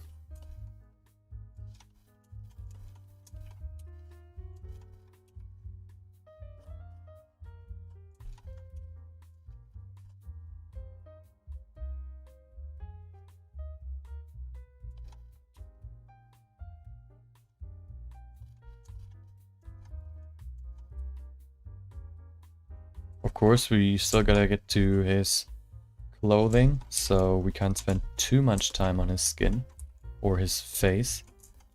But his face is the most prominent part, so I'm gonna spend the most time in here.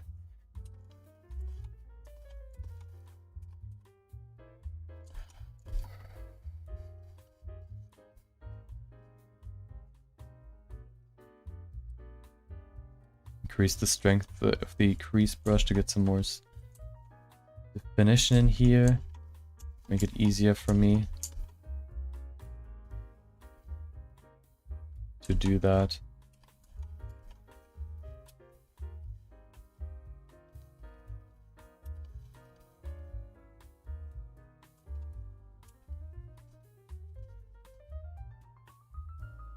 Just sculpting to some nice jazz music.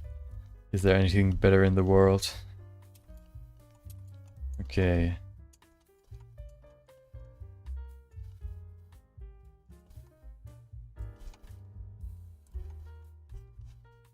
Now that we have more geometry, we can define his nose some more. So let's do that.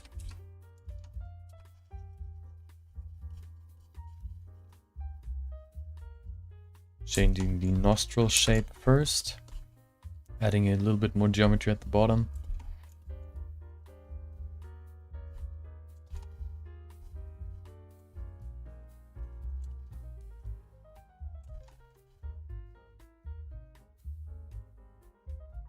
Okay. We could then maybe even cut in here. Give it this nice defined wrinkle in there.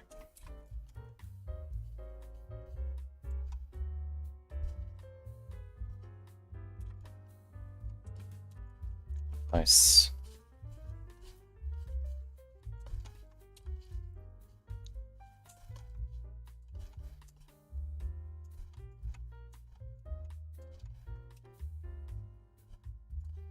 Okay. Let's put in some more time in this. And then in the tip of his nose.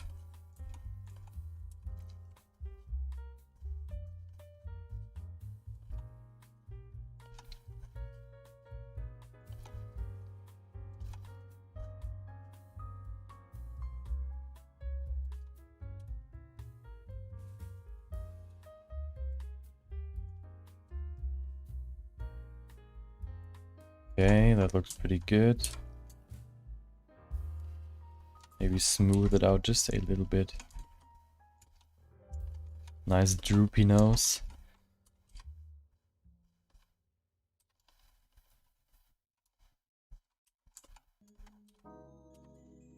Also adding a few wrinkles in at the nose, between the nose and the eyes. Very important.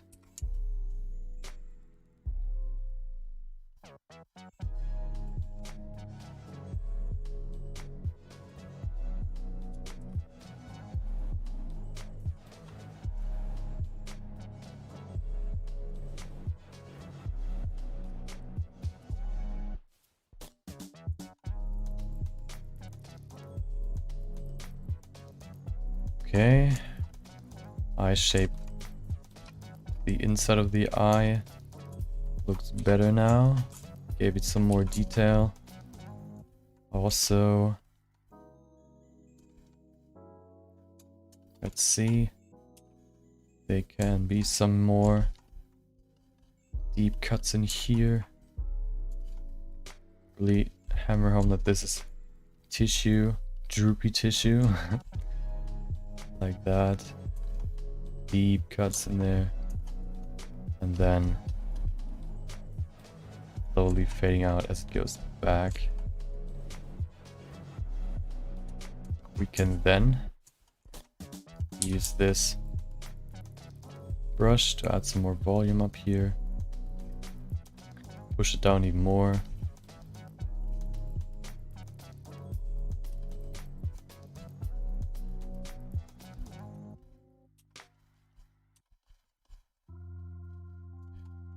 Just trying to get this feeling of a very old man, 75 years old, really getting this into this character. If you define these wrinkles, it's really like visible, and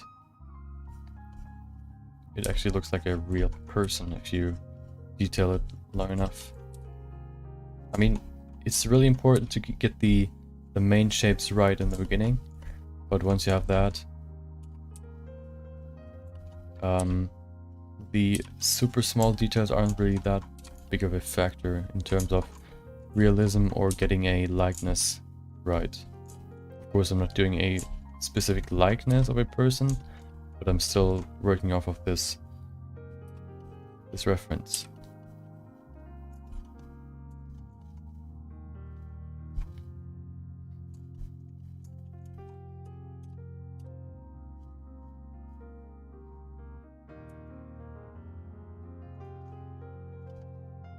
We had a teacher in school that had a similar nose. His one was more like tilted to the side, though. It was more asymmetrical. Oh, one thing I want to deactivate is this dynamic radius effect by the pressure of the brush. That's so annoying. I never use that. I just want to have it universally big, so I don't have to press a certain amount or apply pressure to a certain amount or degree so that my radius is big enough. Because I also have the radius, I mean the pressure tied to the strength of the brush, which would mean the more I press or the more pressure I apply, the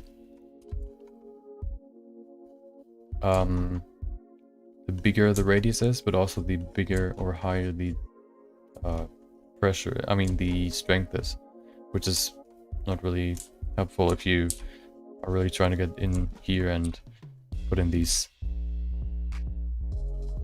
really determined shapes. So as a tip, don't activate both, either one or the other. I prefer strength just because it's more impactful than the radius. You can just always change your radius, but strength is kind of annoying to change, and having it like more dynamic, it's pretty useful.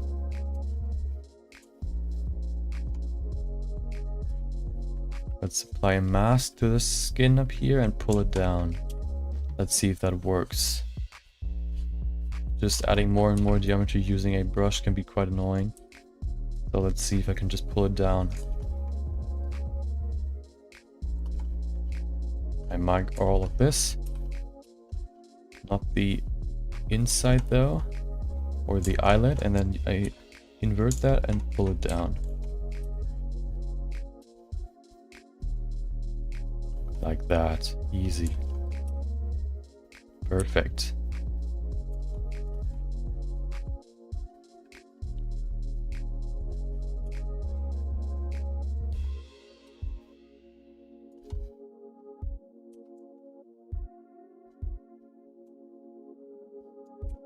Okay. Problem is once we do that, we don't have that much control over the eyelid anymore, but we don't see it anyway, so that's not a big deal. Just adding some more thickness.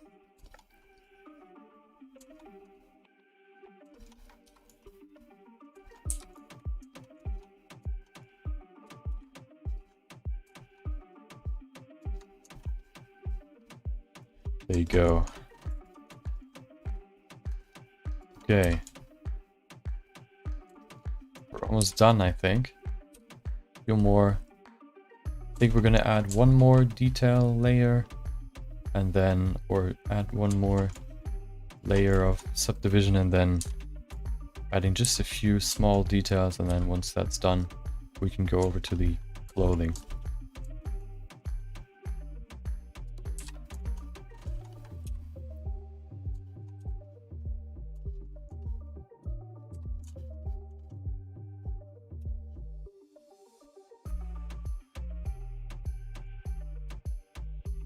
adding more volume. It looked kind of flat. So we add some more depth to these folds or wrinkles. Same in here. Trying to kind of match this reference image. I haven't really studied wrinkles too much, so having this reference is really useful.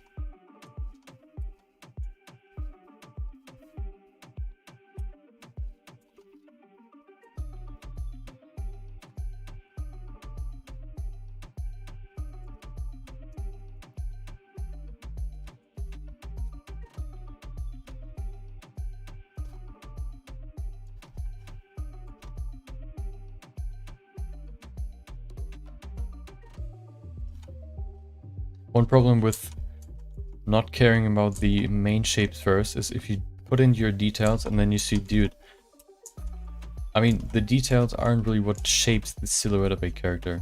That's why you focus on the big shapes first, because the silhouette is the biggest, the most important aspect of a character. If you look at Mickey Mouse or Donald Duck or all these characters from Disney, for example, they all have a unique, really easy to see silhouette that you can distinguish from every other character. And if you can create your, like, if you look at your character and he has like a pretty unique silhouette, then you've made it. But of course you can only do that using big shapes, because details aren't really used, or you can't see the details in the silhouette, all these small bumps and all that. Of course you can see them a little bit, but not really to a degree that it's really changing the silhouette in any meaningful way.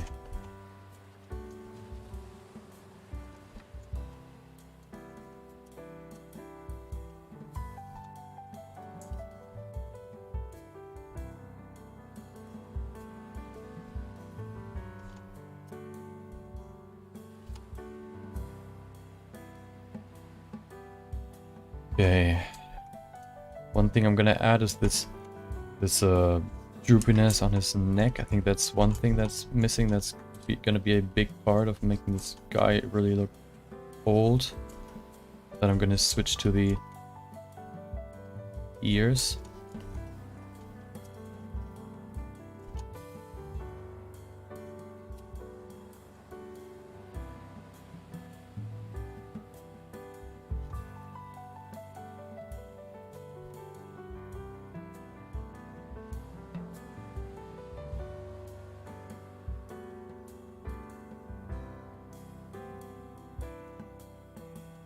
Okay, almost finished with this neck part.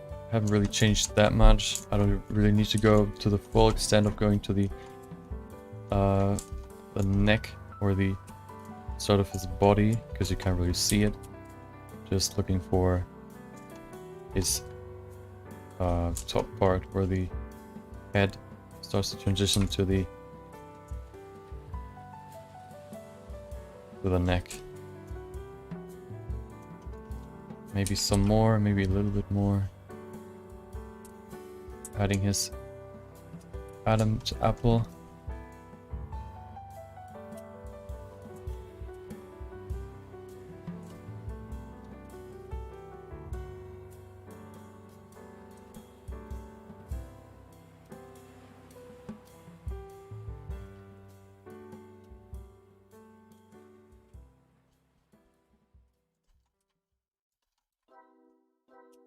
Okay.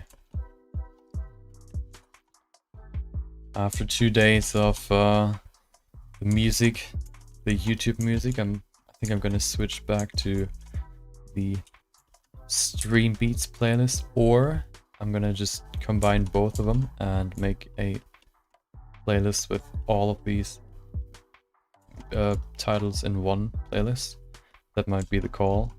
That should be like 6 hours of music. That should definitely be enough for a stream, so we don't hear the same music in a single stream twice.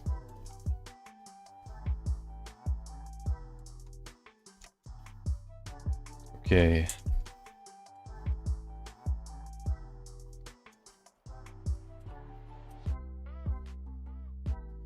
At some point we should probably remove this symmetry. The symmetry can be quite unrealistic. Nothing is symmetrical in real world. So having this symmetry on this character can really make him look fake. But we're gonna do that in the end, because if we do that now, we would have to do so much more work. We don't have to work on one side, but we have to do both of them, which is not a good way to do a character. Just saves time doing it that way. Doing it in the end.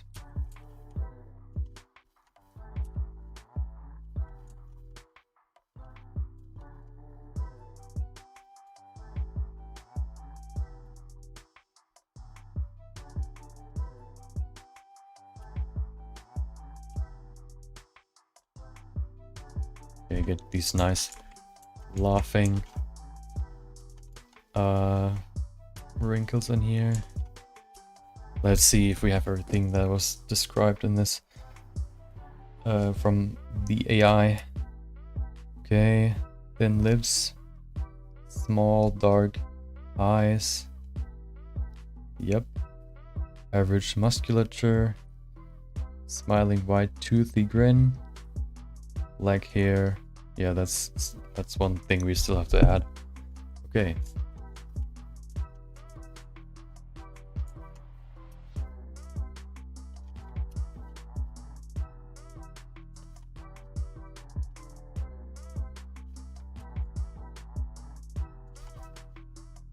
Few more fat pads down here, and then we should be good. Let's define his ears now. Oh, wrong way.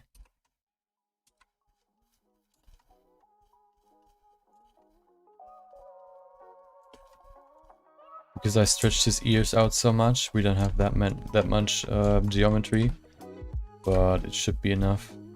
If we add hair, shouldn't be such a big problem. Oh.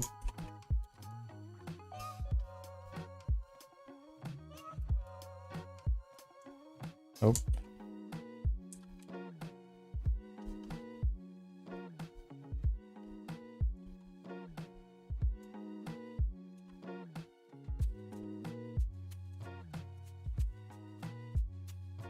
Okay, going down here, defining this shape.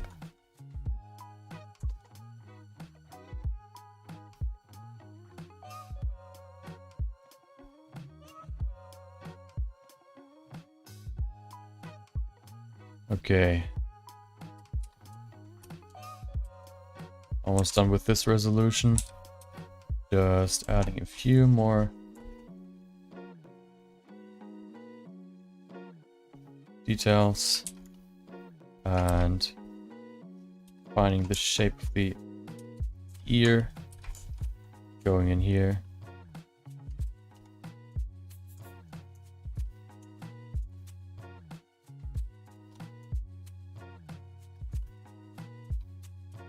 Getting this nice crease in here, like that. Really important.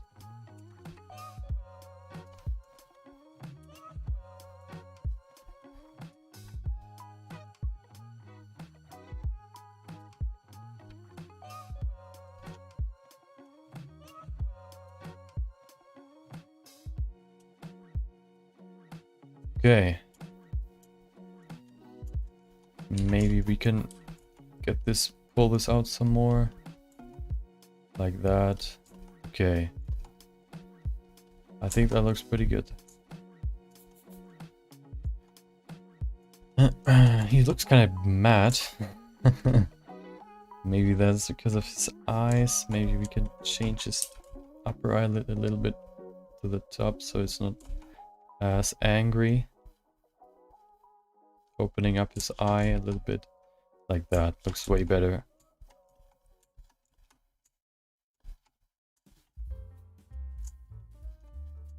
Okay.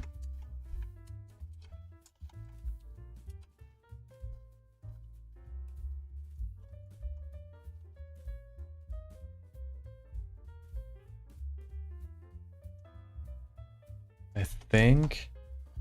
do we need one more layer? I don't even know. Let's get some more. This looks too smooth. We have to change this. Okay. That looks better.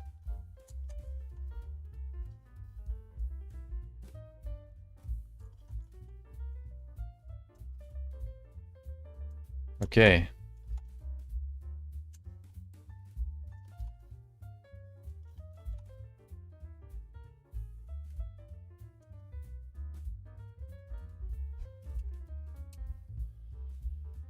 Maybe you increase the size of his schnauzer some more. Okay. Let's see what it looks like in smooth. Where do you see that? You can't.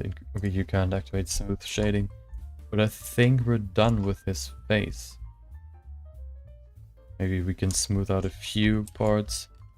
That shouldn't be so crazy wrinkly. If you have too many wrinkles, that can also look kind of fake.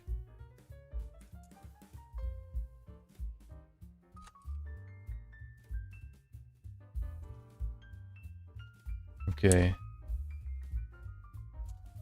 Now we can break the symmetry. We can go in here, symmetry, and deactivate that. And now we can give him some more character.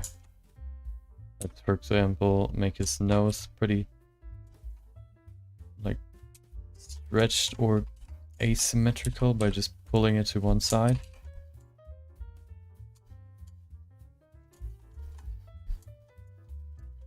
Maybe not so much, a little bit less, okay. His nose itself can be maybe pulled to the side a little bit. Okay.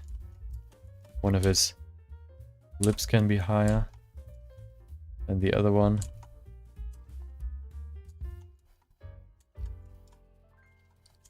One of his eyes can be a little bit closer or like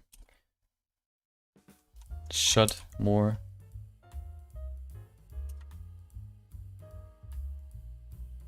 Okay.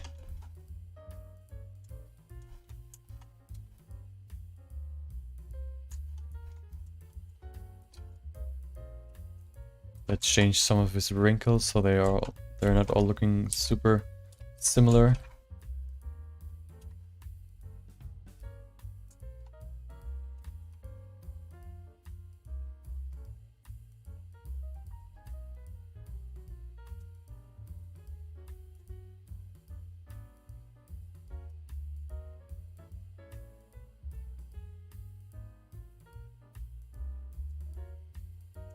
Okay.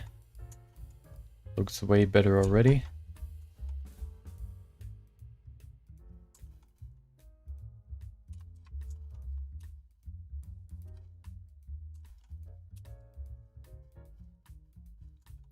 Okay.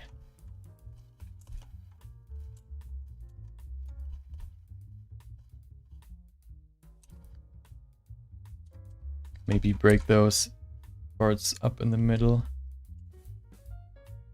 There you go. Okay, looks pretty good.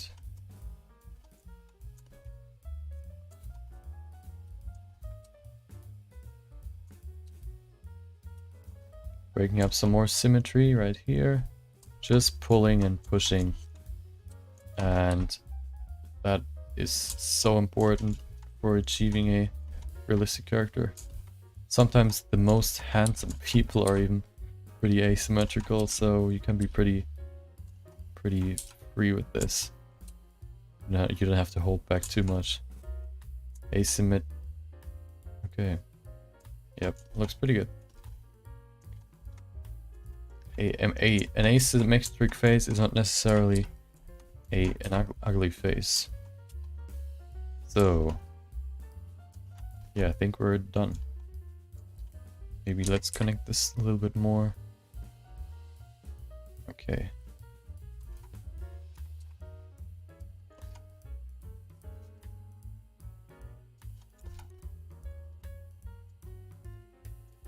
Okay.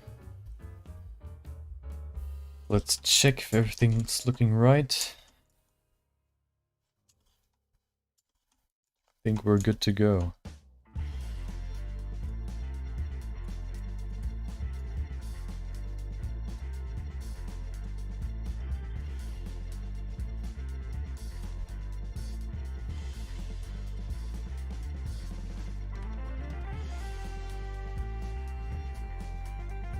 Okay, yep, we're ready. So, let's go over to his hair.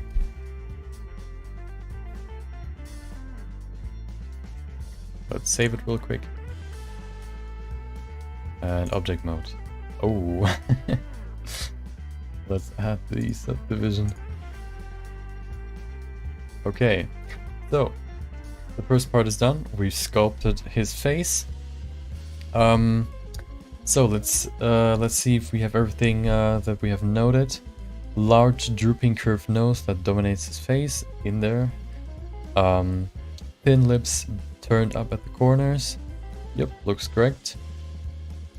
Small dark eyes surrounded by loft lines. His eyes are pretty small. We could even make it a little bit smaller, but the color we can change later. Smiling white toothy grin, a lot of tooth, pretty wide. We could make it wider, but I think we can keep it like that. Black hair kept well trimmed tidy. Oops, sorry. Yeah, let's do the hair now. We have to get to the hair. We have roughly like 45 minutes or maybe a little bit more left. So let's do that. Black hair tidy. Let's see if we can change that reference to the other one. It's not really kept, but we can maybe use this as our reference. Black hair. What I'll do is just use this and duplicate it. Now we have our reference, our second model that's exactly the same size. And what we can do is call that hair and face. Okay, let's go to the hair. There's the hair. And what we can do to distinguish them both, we can give them separate materials. Go into viewport display, change the color to black or almost fully black, and the other one face can stay like that. So if we go to solid view, we already are studio, and we go to, wait, you can't see it, the black. That's because we have to switch to sculpting. If you move it outside, you can see it's black. So what we're going to do is go back to sculpting. And then we go to sculpt mode. You can see it's kind of intersecting right now. What we can do to prevent that is just sculpt on here. Just push it down a little bit. Of course, we have to activate symmetry again, just so we're not doing the same work 2 times or twice. Just pushing it down. Okay. Making sure nothing is visible. We want to see the skin and not the hair.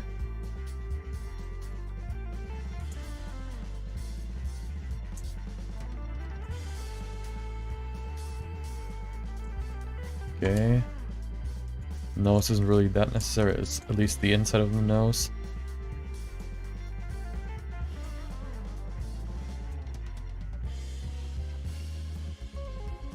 Lips as well. Make sure there's nothing. Oh, wrong direction. Just removing all these parts. Okay. I would say we have roughly 30 minutes for the hair. And then I'll give myself like 30 minutes more for the clothing, and then we're done.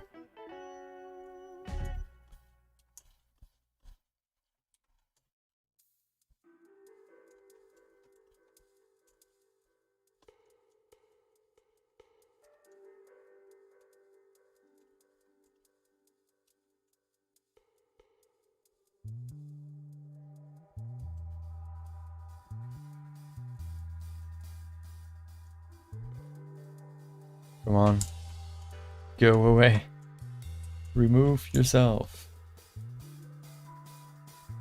It's pretty thin, so it's pretty hard to get this out of there. But we can fix it later.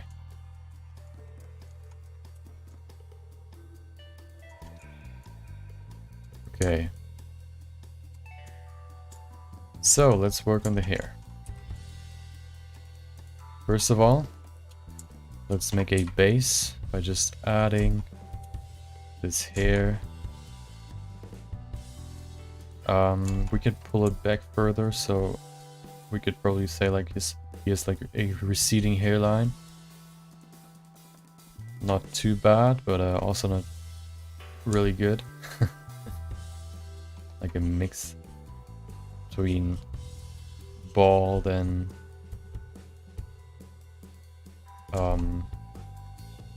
nice hair. Of course his hair is pretty well kept, but that doesn't mean he doesn't have receding hair.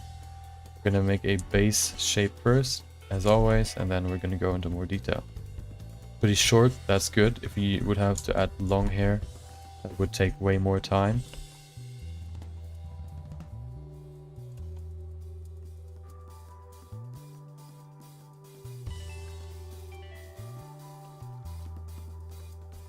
Okay. Okay, base hair is done. Now we can go into some more detail.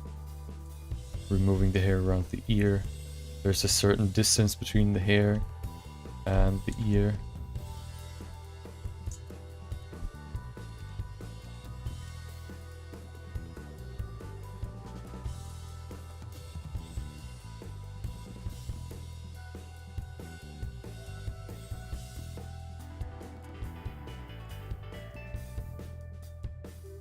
Okay. Trying to recede his hair some more. Okay. Looks like a middle-aged man with a very wrinkly skin.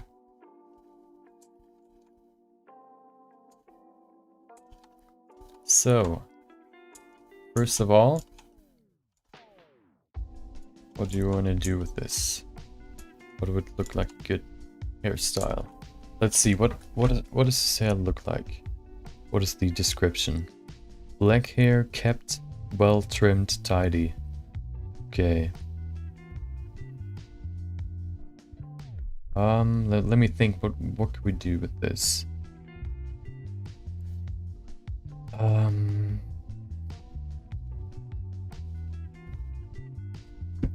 I mean, we could always just,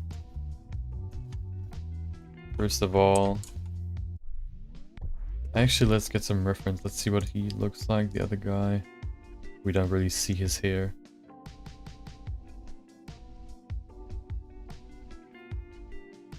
Let's grab some more reference.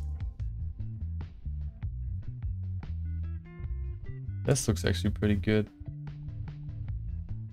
Yeah, I think we can use this for you can't see it right now, I'll show you in a second.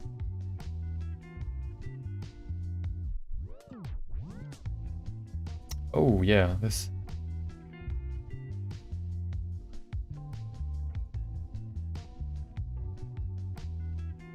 Okay, there you go. I think that's a good haircut. Pretty short, pretty trimmed, tidy. So what we'll do is just grab a few and pull this forward.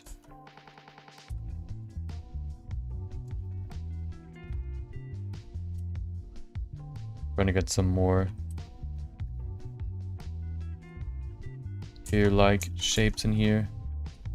Good thing for that is the crease brush.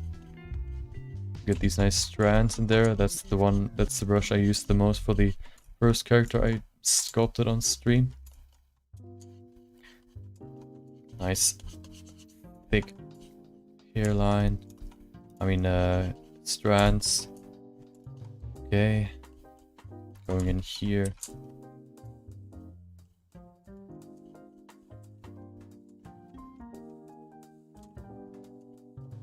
Kind of interesting that he's 70 somewhat years old, 75 I think, and he still has black hair, which will make him look younger than he like is actually, or he seems to be younger than he actually is.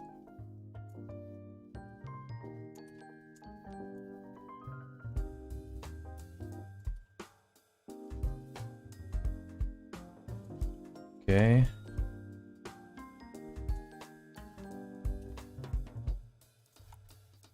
Nice here. Silhouette in here. Like that. Okay. Let's get this middle part right. There's this weird twisting part on your head. It's always located somewhere, basically where your hair is coming from, or it's looked like a tornado looking from the top, the root of your hair or whatever. You have to keep that in mind. So I sculpted it in right there. Now just giving it some more structure, and I think it can be quite short. Nice kept, nice trimmed, and pretty tidy.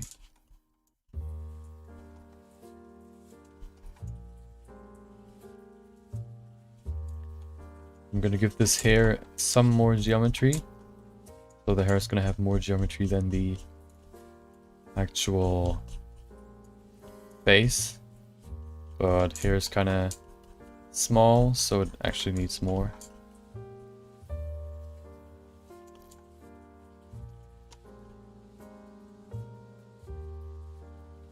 Making really small brush strokes so you get these nice small hairs in here, or strands, as you can see. That's why the hair is the most tedious part. It takes so long to sculpt all these individual hairs, and then imagine if you have like long hair, that will take so much longer.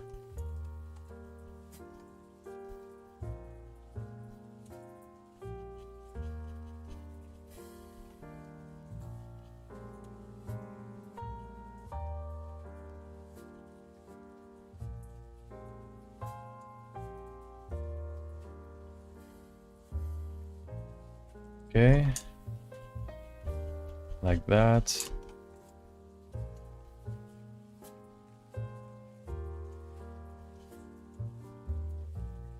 Pretty easy, pretty nice, pretty kept, pretty trimmed, everything pretty. Just looking to get some more structure in the hair so it doesn't look as flat. And there you go. Looks pretty good.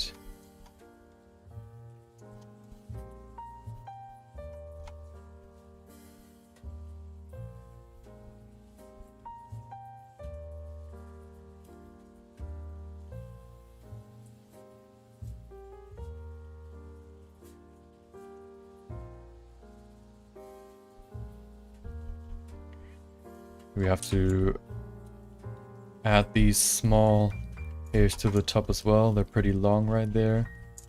So let's do that real quick, and then I think his hair is already done.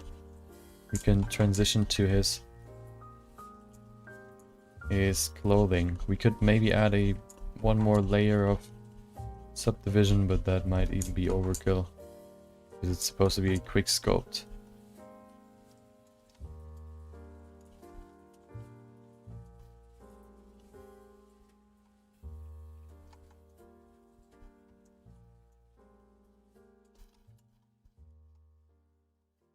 Okay, looks pretty good.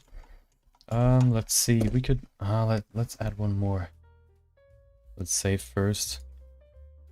Subdivide. Okay. I was getting kind of laggy. So we're not gonna work for too long in here. Just giving it some more structure so it doesn't look as flat.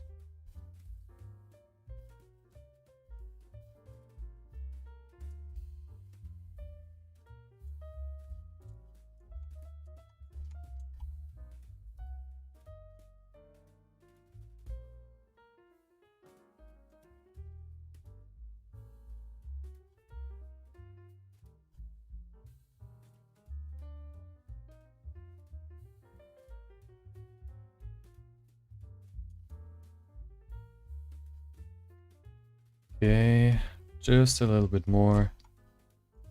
Too much, not too structured with this here. Just adding some random lines to add some more structure in here. I mean, not too determined. I'm just randomly putting in lines to facilitate this random hair placement and also just giving it a more natural look.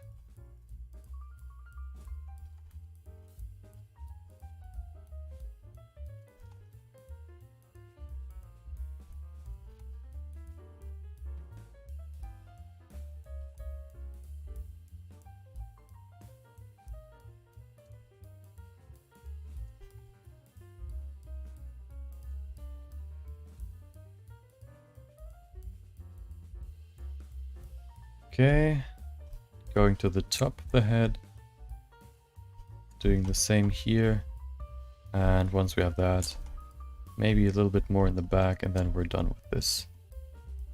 We can then go to his clothing.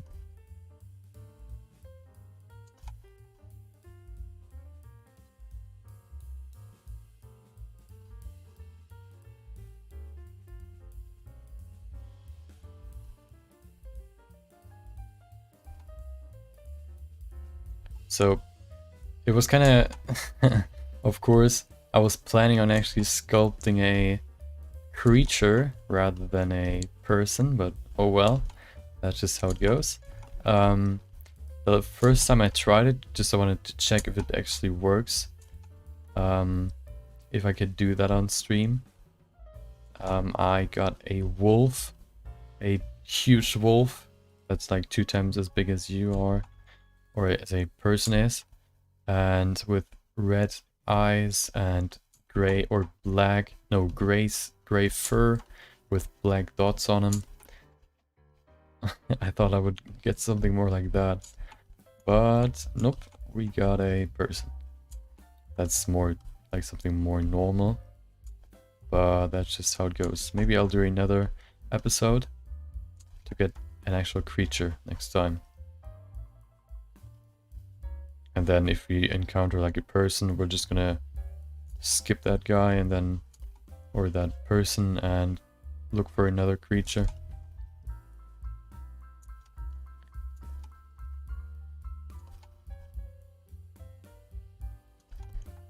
Okay, I'm probably gonna spend like 30 minutes on the clothing, and then I'm gonna go over to shading.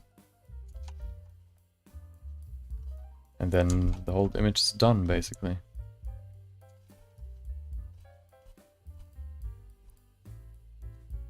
Filling out these smooth spots with some more structure, some more detail, and then we're almost done.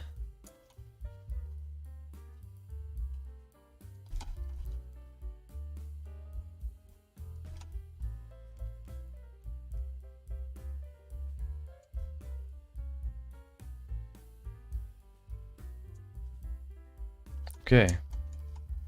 We should add some eyebrows as well. Maybe not too thick, just a little bit. We could make them bushy, but I think I'm gonna make them rather small.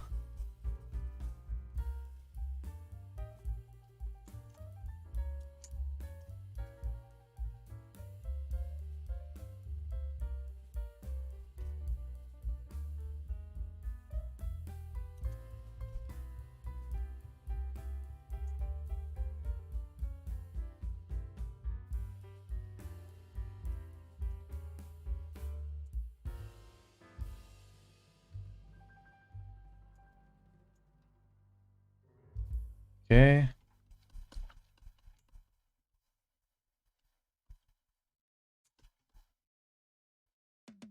Okay, maybe we could make them bigger. The guy we have as our reference right now doesn't have big eyebrows, but I think that's also because of his hair looks pretty thin, and his hair is white, so we don't really see it. If we have black hair, we see it better or more. Okay.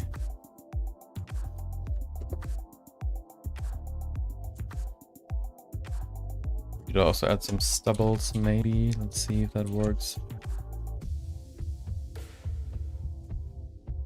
I don't think so. Okay, let's just leave it like that.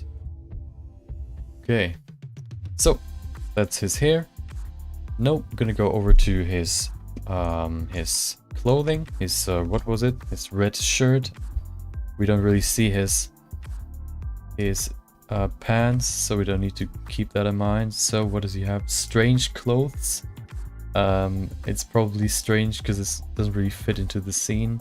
Just red blue pants and short red sleeved shirt. Satchel on back, I'm not gonna add that. So let's do that. Let's add his sleeved shirt, short sleeve shirt. What we're gonna do is just go in here, select his model again, duplicate it. So we have another copy, and we're gonna give him a new shader. Let's call it shirt. Add a new shader, which is gonna be viewport red.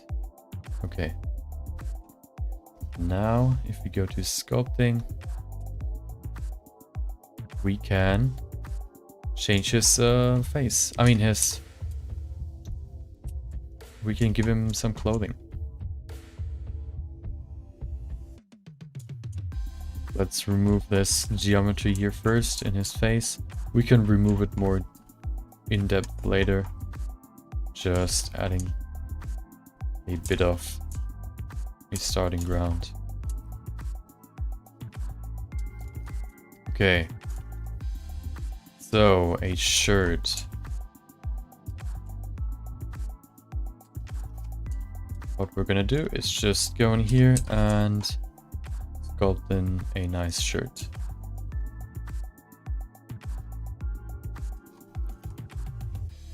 Pretty easy, pretty simple. At least it's a shirt and not, as it said before, crazy robes that we would have to include. Just a nice shirt, red shirt, and nothing more. So it's pretty simple.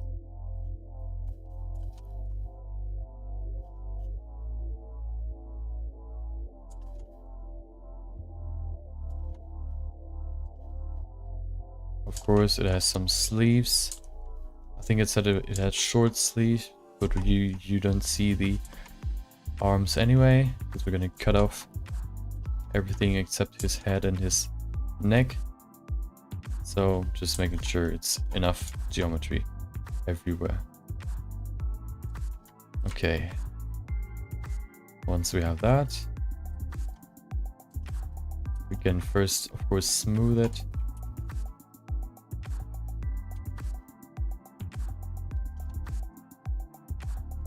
This fabric isn't as rough as it looks right now. Okay. Okay, let's define his neck collar some more. Okay, easy peasy. Just cutting in there like that. Then we can make a sharp line. The geometry isn't really set up for a nice sharp line, but we'll make do. We'll use what we have.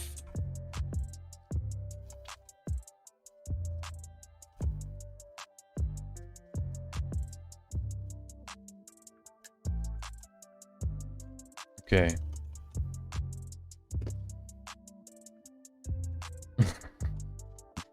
Okay. Maybe we can make it a little bit more droopy. Fitting to the theme.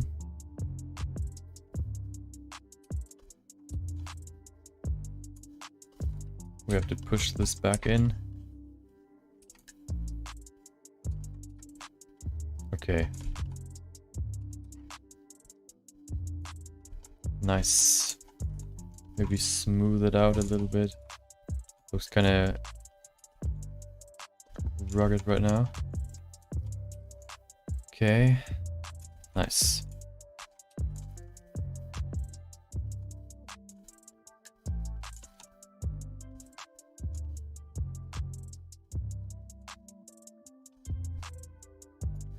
Okay, I think of course we can add some more details in here. For example, adding this theme line.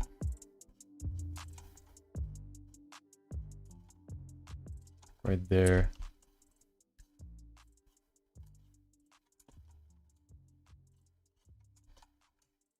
Making sure that it's not too big, not too prominent like that. Looks kind of like clay still, but that's just because we're in sculpt mode and it's pretty shiny.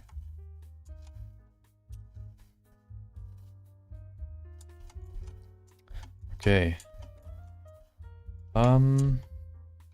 Let's see, what could we change? Let's see, or let's look at our reference. Do we see some clothing in here? That's not really a shirt, this guy. Nope. Okay. We could add some cuts in here, just some easy folds. So they're not inside of the model, we just push them out and can define them some more.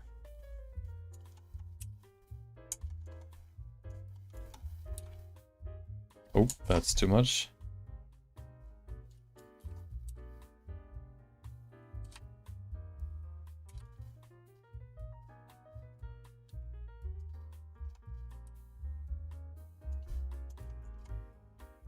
Okay. Looks pretty good. Or acceptable. Doesn't look like really like realistic, but oh well. Okay. Anything else? What is this? We could maybe add one more subdivision layer so we have some more detail we can add. We have some more time for this clothing. So let's add some more detail. The most detail is gonna come from the shading. But it's good to start adding the biggest detail in here. For example, these seam lines are pretty hard to just add in the shader without adding a specific texture for it, which I'm not planning to do. So doing it in here is way easier and not as time consuming. Okay. Get the seam line right.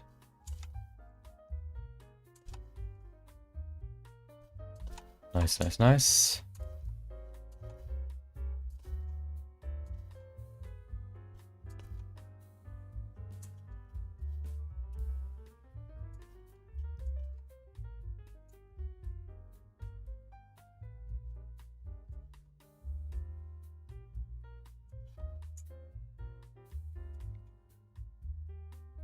Okay, one few more strokes and then we should be done.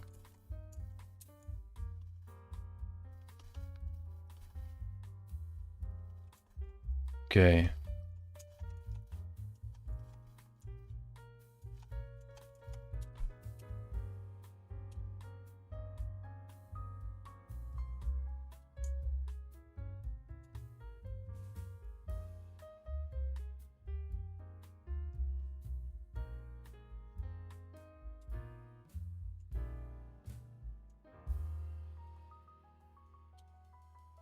Okay.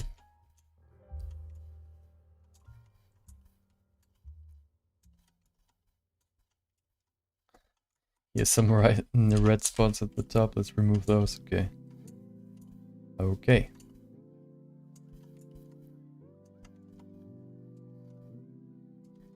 doesn't really look fantastical, but oh well. That's just how he looks. Okay, let's yeah, that's his clothing. Next up, I'm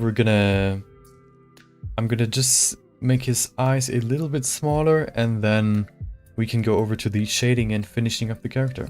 So let's save it real quick, and then we can finish this character. Go to sculpting. Oh, sculpting I said. Go in here and make his eyes a little bit smaller.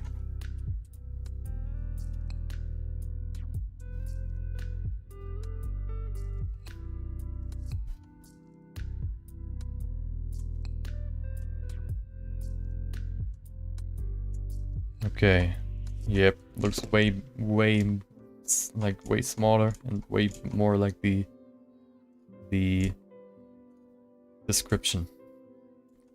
Okay, so next up, what we're gonna do is we're just gonna cut him up so he actually looks like a bust. We're gonna remove his body and all the parts we don't need. So what we're gonna do first is switch to layout, and now we can work with this.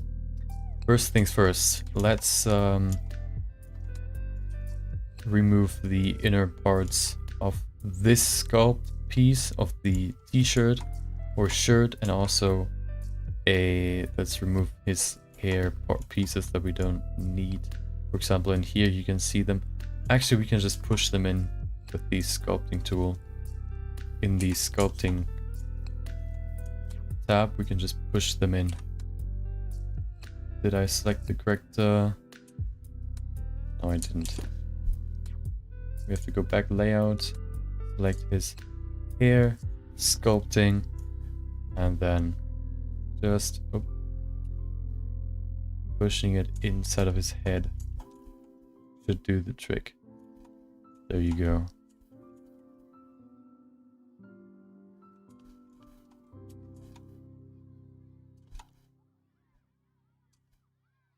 You can see this flickering just because if you rotate something in the 3D viewport while you're sculpting, the software will reduce the resolution just because it's then easier to handle for the PC. That's basically what's happening here. Sometimes you'd see these dots appearing for a quick short time, and that's just because when I rotate you can see they appear, and that's just because the PC or the program reduces the geometry size. Okay. Okay, nice. Layout. And what we're gonna do now is go in here, use a sphere, make it smaller, put it on his head, and we're gonna remove all the geometry we don't need for the t-shirt. So we just place it in there, maybe a little bit higher, give it a little bit more. Actually, we don't even need to remove it because now we can't see it anymore because we pushed it inside of his head. So we should be good. Oh, there's a few more, there's one more spot.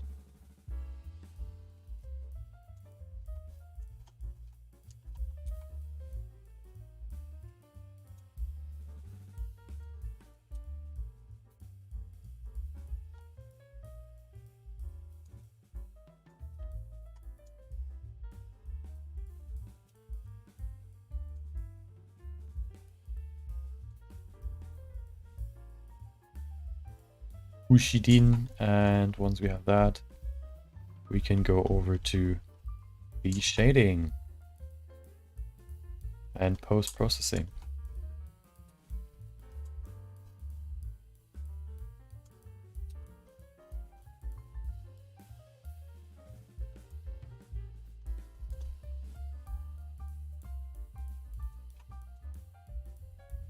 Getting some X-ray vision to see if there's some stuff left. Looks pretty good. Okay, easy, nice. Now we're just gonna go to object mode. Oh, his other ear as well. Okay, let's do that real quick.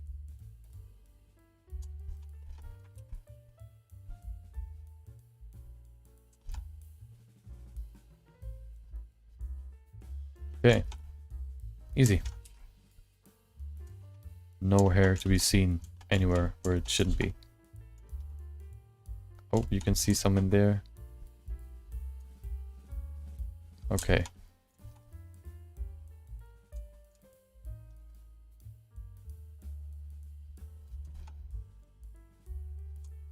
Looks good. So, let's cut him up. Let's make him an actual bust. The way I do it is just go into UV sphere. Make a UV sphere, put it on his body. Define what the bust should look like. What it should include. Oh. More like that maybe. I like to have more in the more in the front than in the back. You can see this line, that's basically where I'm going to cut it. And that looks pretty good. If we put that to x0, we have it right in the middle. So now we can just go in here and switch that maybe to a viewport display of wired, so we see what we're doing. First things first, we're going to go into the in his body or his skin, basically apply his multi-res modifier, Control A. Then we're gonna go and say Boolean, and we're gonna select this object. The Boolean modifier is used for example, using an object to cut out a different object. I think I select the hair first, but that's not really an issue. We can just say intersect, and now everything that's going to be inside of this sphere is going to be kept.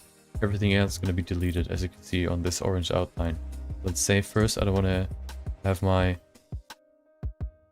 progress deleted because my program crashes or something. Not bevel. Oh no, I don't need a bevel modifier. Please don't crash. Please don't crash. Nice. We use, of course, the Boolean modifier. Select the sphere and go to intersect. Okay, and one more. Apply. Boolean. Select the sphere. And oh, that looks scary. Oh my god. Just seeing his black skin or the hair material. Okay, let's quickly change that. And there he is. He's back. Okay. Let's apply those Boolean modifiers everywhere. Come on. Apply. Okay. One more. There we go. Let's remove the sphere and we have our bust. Easy. Now we can go to shading. We can also maybe save it first and then add a bust stand just to make it a little bit more interesting. Just use a cylinder, for example, to make it smaller, and then put it right on the X0, and we can scale it or model a nice stand. Maybe go down here and then scaling it wider like that, extruding it down maybe one more time, wider, a little bit more down, and there you go. Just to make it more interesting, we can add some more beveling in here. First of all, we're going to go in here, bevel this, add some more resolution like this, and we can go in here, bevel this like that, do the same in here, and we can do something else in here. We can just change the profile. Oh. And we have a nice inset bevel. Okay, nice. Smooth that out, and it looks pretty good. We could maybe add a edge loop down here so the corner at the bottom isn't so smooth, and that looks better. So let's go into shading. First I'll save, and now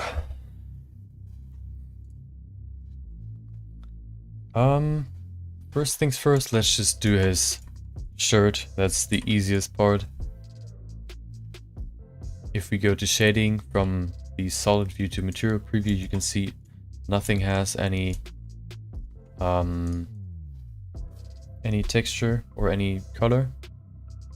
So we have to go into the shader editor, go in here and just give it a nice red.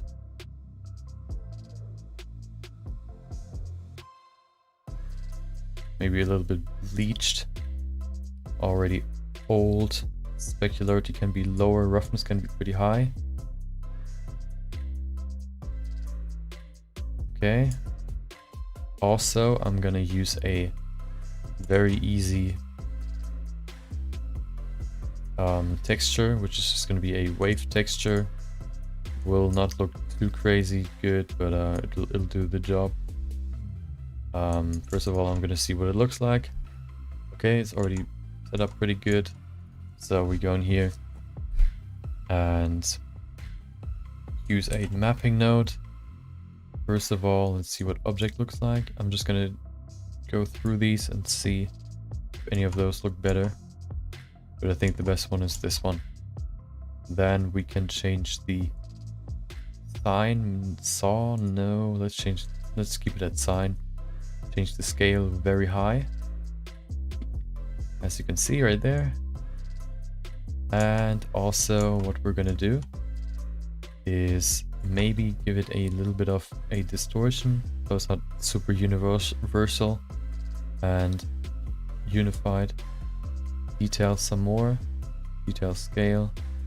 Look at that. Okay. Roughness. No, we don't need that.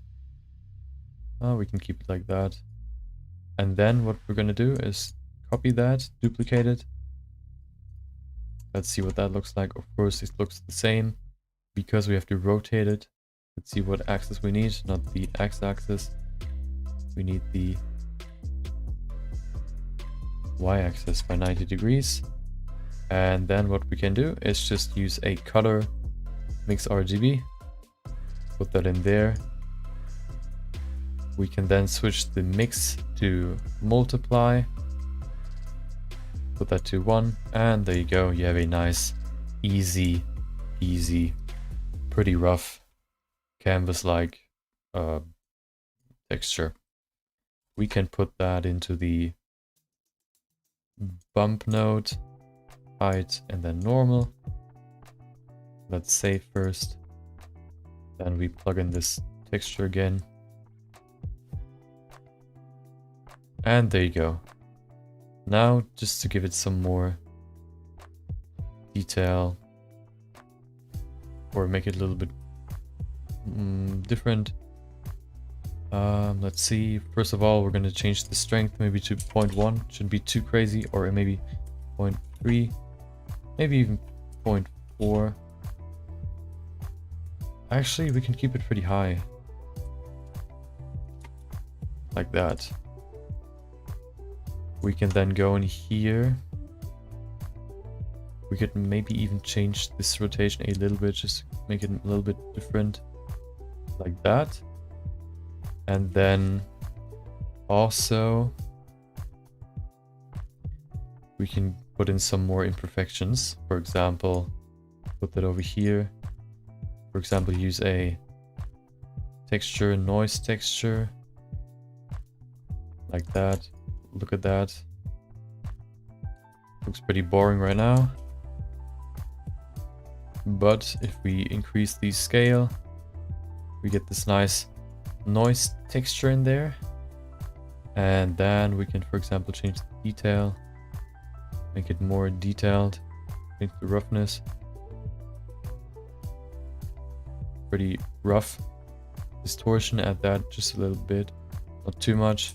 Then using a color ramp converter, we can bump up the black parts, decrease the white parts, and there you go.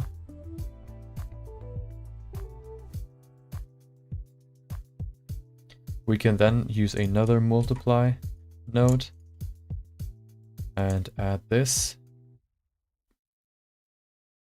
Now just a little bit less universal. If we look at that, you can see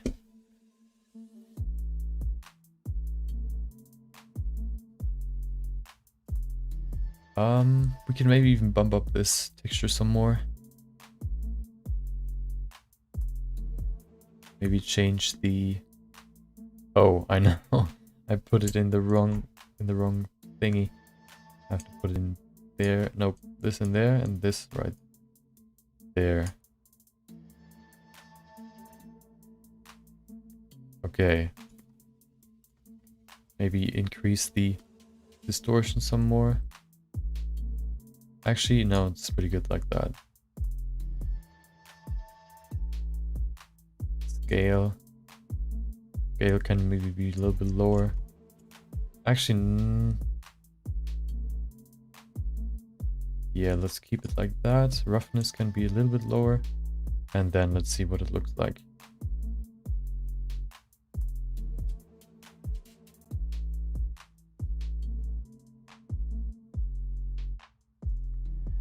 Okay, so it looks still kind of weird, and that's because we can add some more to this. First thing we can add is a roughness map. We just use another noise texture. We use the same mapping again. We can then decide with this noise texture how the roughness will look like. Dark means shinier and white means rougher. Let's change the scale just a little bit, not too much. Also, the detail can stay that way. Roughness can be higher. Distortion isn't that necessary. And now just add a converter color ramp to get some more agency in here. And then putting the color into the roughness. It's at 0.8 right now, so we should change this white to a nice, while it's loading. Okay, 0.8, and this part, let's see, pretty shiny in some areas. We can reduce that. As you can see, if I increase this black part, you can see some parts get pretty shiny. We don't want that. So we can maybe keep it like that, so it's a little bit soggy. Maybe you went through the woods and got a little bit wet. We can put that maybe to 0.5. So we get a little bit of a different like roughness in there. Okay. Next up. I think what we can do is we can use the same texture right there. Use that for the color. What we can do is just go into the color, mix RGB, use this mask, this texture as a factor. Maybe even use this and go in here and make this darker again. We can use this texture basically as a mask. Plug in to the factor, plug this into the color. And as you can see, if I now change this color to a nice green while it's loading, and this color to a nice blue, you can see what it does. You get a nice color texture basically in this shirt. So we can change this to a more red, pretty bleached red, and this one to a more saturated red, and you get some more variation. Okay, let's save that first. And let's work on his eyes. His eyes have textures. They are not applied right now, so we just apply them. The program uses a magenta or purple when it doesn't know where a texture is located. So we can just quickly apply them again. This is the diffuse, this one right there. Also, the normal, put that in there. Base mesh eye, normal. One more in the other, right there. We could have to do the same in here, which means apply the same textures in there. Transmission, you can see now his eyes. Let's apply those diffuse textures as well. Diffuse. And one more, normal.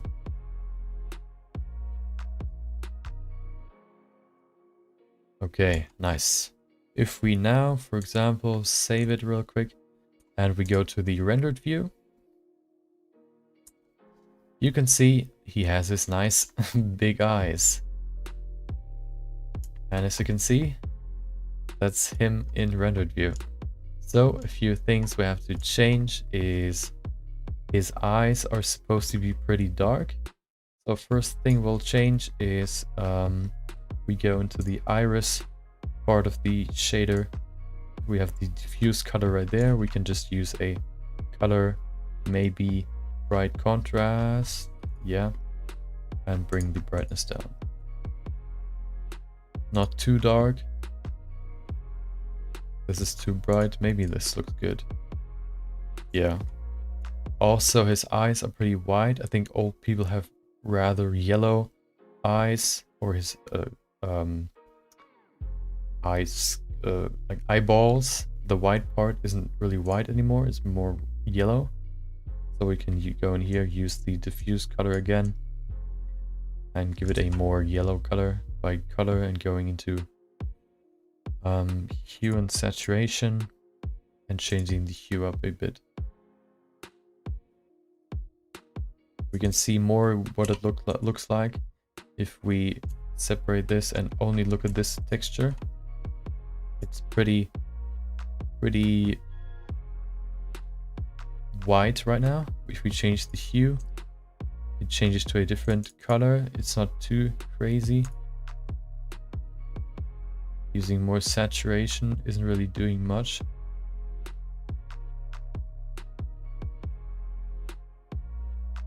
You can see his color changes more in the background where his red part is. So what I'll do is just keep it at 1 and then go back to 0.5. What I use rather than this is use a color ramp, put that in there.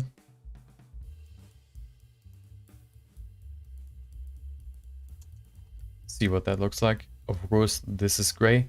We have to change that to a nice red. Pretty dark red. Push that further because this isn't too dark. Like that. Maybe add another one. Make this brighter red. Not too bright. More saturated maybe. Okay. Make his eyes more blood filled, or whatever you call it, like that. And then maybe add one more, change it up.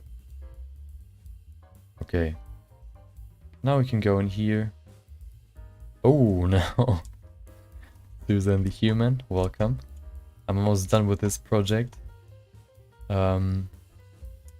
You're trying to scare me? It's not Halloween. Stop trying to scare me. I'm going to concentrate on this. Welcome. Thanks for stopping by and checking out this stream. This is basically a person that I modeled, and the person was described by the AI dungeon bot. I just made a new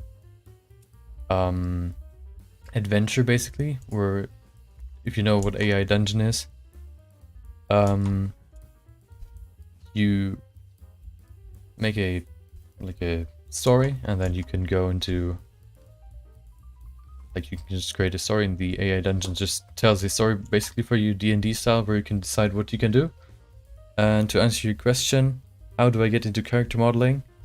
First of all, of course, you need a 3D program. I use Blender because it's free. Maybe I'll switch to a different paid program at some point, but Blender is probably the first program you should start with just because it's free. And then first of all, of course, learn the basics, the main modeling tools, and then if you want to sculpt characters like this, for example, you don't use normal modeling tools. Like if you have a plane, you can go in here and do some cuts like that, and then I don't know, like that, and then you can push them around to change the shape. What you do for characters rather, or for organic shapes in general, is you have this sculpting tab where you can work on this what do you call it, this object using sculpting tools like how you would with clay. Thanks for following Susan the human. I can show you what I mean. I don't know if you've worked with Blender before or any 3D software, for example ZBrush. If you, for example, add a new sphere, make it smaller. Right now it has pretty low resolution, as you can see with these big squares. If you add some more, I'll just quickly do it. You can see it has some more. You can then switch over to the sculpting tab, and then using different sculpting tools. For example, I use a graphics tablet with a pen, because then a pen can apply different pressures to while using these tools. What I mean is, for example, you can then go in here and sculpt, I don't know, an eye or two eyes by using different brushes, and that way you can not only model very organically, but you can also, I don't know, I like sculpting more than modeling. Modeling is more like a technical aspect of 3D modeling, and sculpting is more stuff I want to do, just because it's more natural and like intuitive for me, and more interesting to create like characters like this dude than creating like a car or something. For a car, you would rather do modeling using the tools I showed you before, where you can make cuts and all that. So if you ever have any questions, or how you want to start, or if you want to get some feedback on any projects, you can always ask me if you want. Yep, so this guy I made in roughly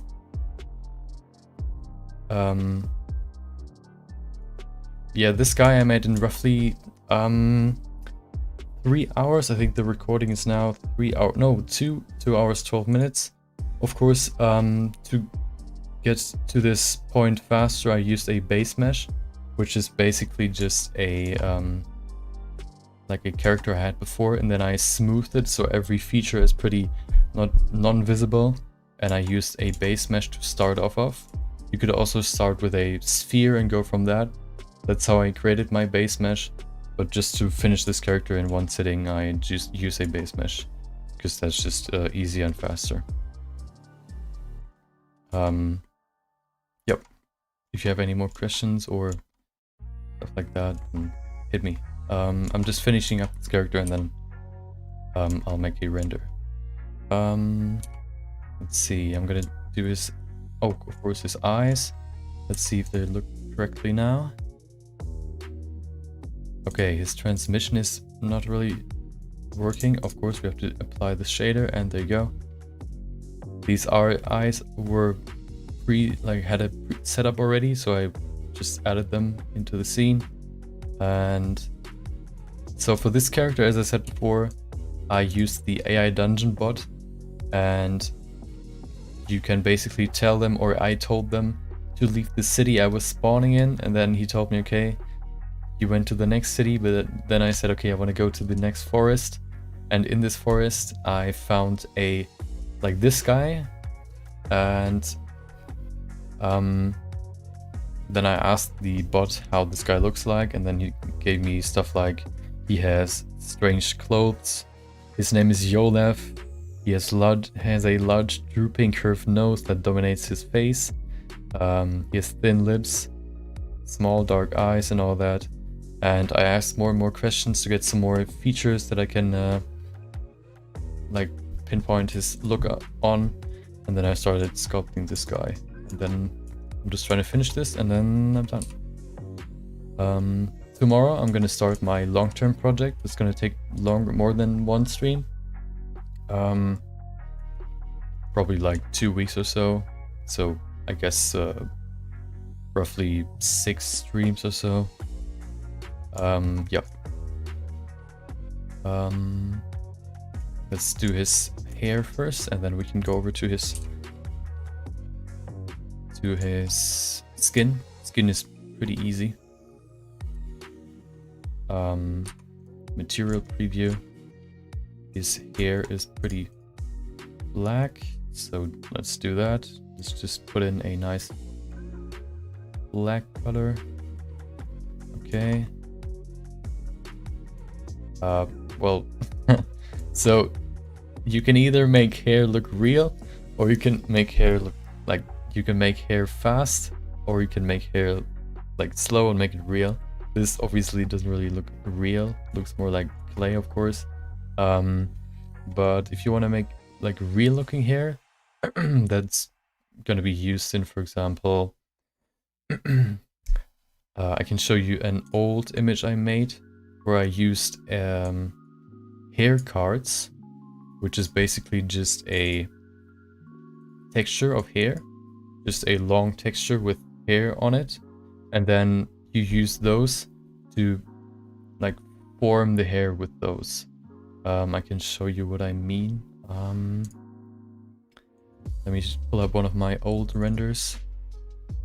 So there's one technique where you use textures.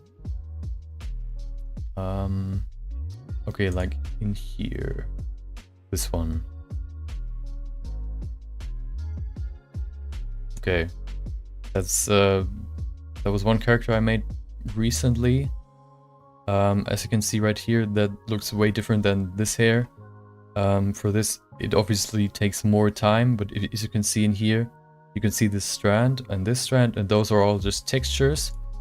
Those, if you would remove the texture, you would just see a plane that's like this thin with a texture on it, and you use this plane and basically lay it on his head and create this hair that way. You can also use hair particles. For example, if you go in here, change to the particle setting, you can add a new particle system. You can switch that to hair, and there you go. It just pastes or adds hair to his whole body. You can then determine where the hair should come from and how long, for example, it should be, and if it should curl, for example, you can do that as well. I found I used particle hair before I used hair cards. And I think hair cards are just easier to use for real looking hair, at least for me. I started 3D because I wanted to get into game development. But then over time, my horizon has shifted a little bit, or opened up a little bit more, so maybe I'll consider the direction of VFX more than games. But I'm still looking to learn more about making game-ready characters and real-time characters, definitely. Right now I'm more focusing on getting like likenesses correct, or like realistic looking characters. And then I want to focus more on game-ready character creation, because that's basically the step after creating a realistic character. You then focus on decreasing the amount of geometry you have on your character, and just making it take less time to render, and so it takes less processing power. Okay, let's see if we can make can we even make a bump map for this hair? Let's see. first of all, we should use a anisotrophic. Maybe change the roughness. We could keep it pretty high. Specularity maybe lower it just a little bit. Let's see if we can use a texture. I don't think so, but we could see.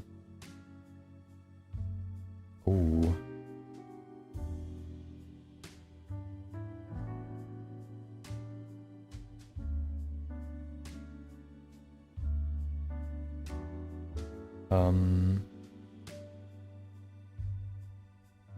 Yeah, this character, I originally wanted to make him like put him in an animation, but at some point I just decided to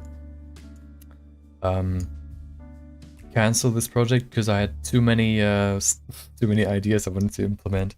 I made him, I rigged him so he can move, but there was just too much I would have to add or create that it would be feasible in a certain amount of time that I gave myself. So I just said, okay, I'm gonna finish this dude and then I'm gonna move on.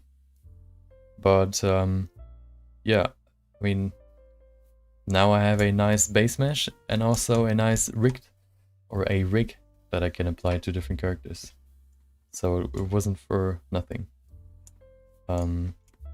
But how far are you in your journey to your own studio right now? So like starting to learn Blender, or are you already like ahead? Have you already started?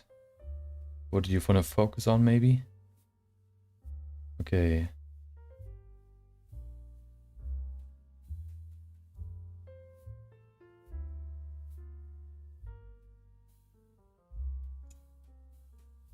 Just trying to add some sort of bump map to this hair. Maybe I don't even know if that will work. Let's see. Maybe if we change that to object, we can then change the position.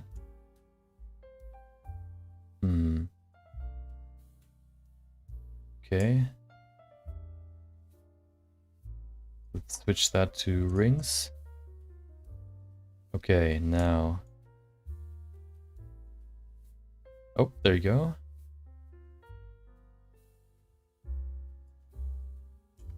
Maybe change the size, the scale. Oh, that could actually work. Okay. I would like to push it further back. Doesn't seem like it's working. Maybe we can rotate it. Oh. Oh, it actually... Does it work? A little bit. Not too well, though. Come on. Oh, nope. Wrong direction. Come on. I think that's all we can get out of this. Okay, so we can then change the distortion way higher.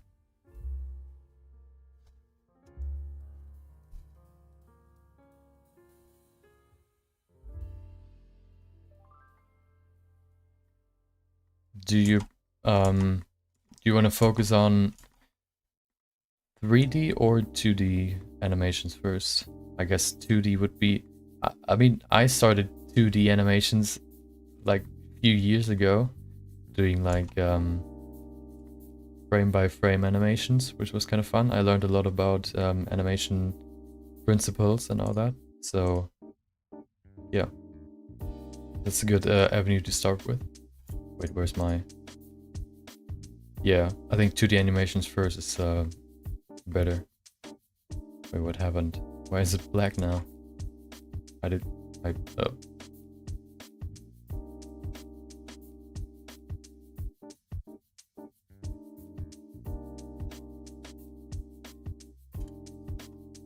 Oh. Wait, what? Something changed.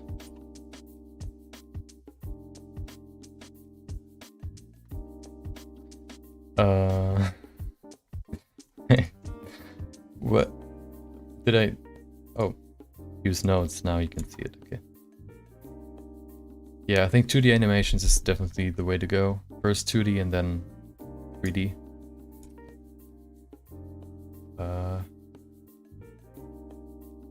Invert that color. Okay.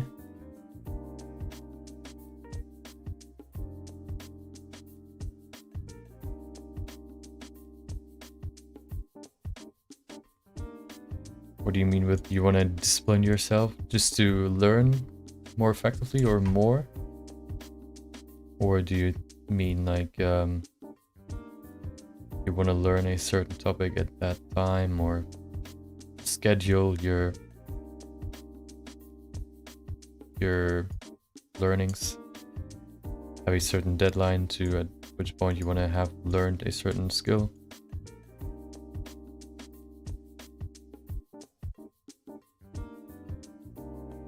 This will probably look very awful, but let's see.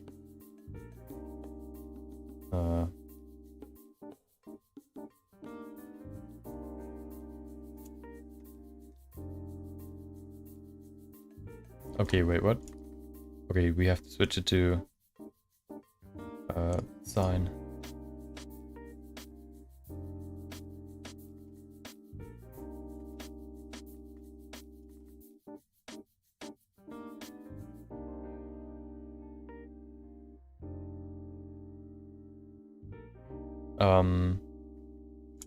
Yeah, I mean, I guess if you want to learn to like work with a team, then I guess the best way would be to get a job, or yeah, or like, I don't know, work with your, no, well, you would, yeah, if you want to learn a certain profession, then you should probably apply for a certain job, or maybe an internship. That could also work. I think that's the best way to start off.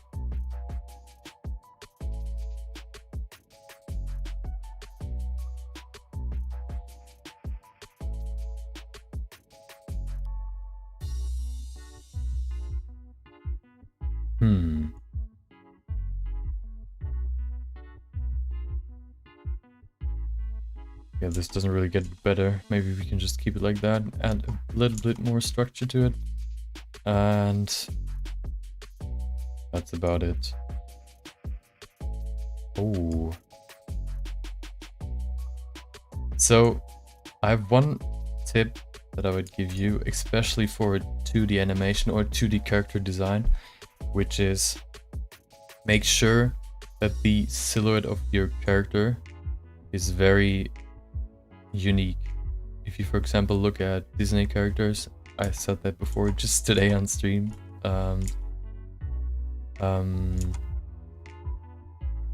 Like if you look at Mickey Mouse and just look at his silhouette, you can immediately see that it's him, that it's Mickey Mouse. If you look at Donald Duck, you can do the same.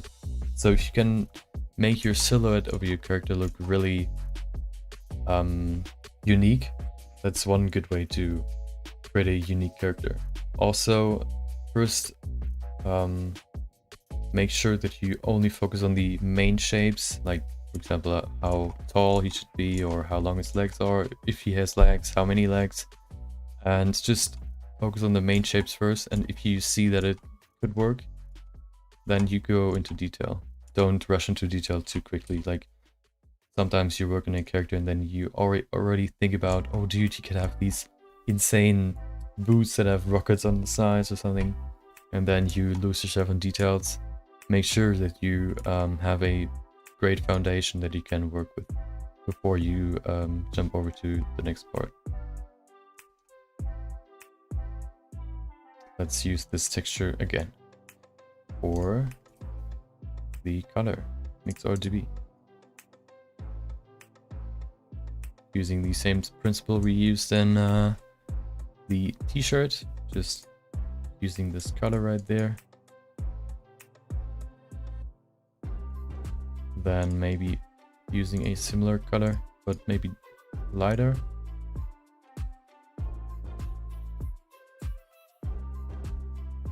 Okay. let's finish him off with adding or giving him some skin. Some actual skin shading. How many of your friends are you working with? You're working with more rather like 3 or actually like 5 or even 7? That would be pretty crazy. 7 people working on the same animated project. Sounds pretty cool.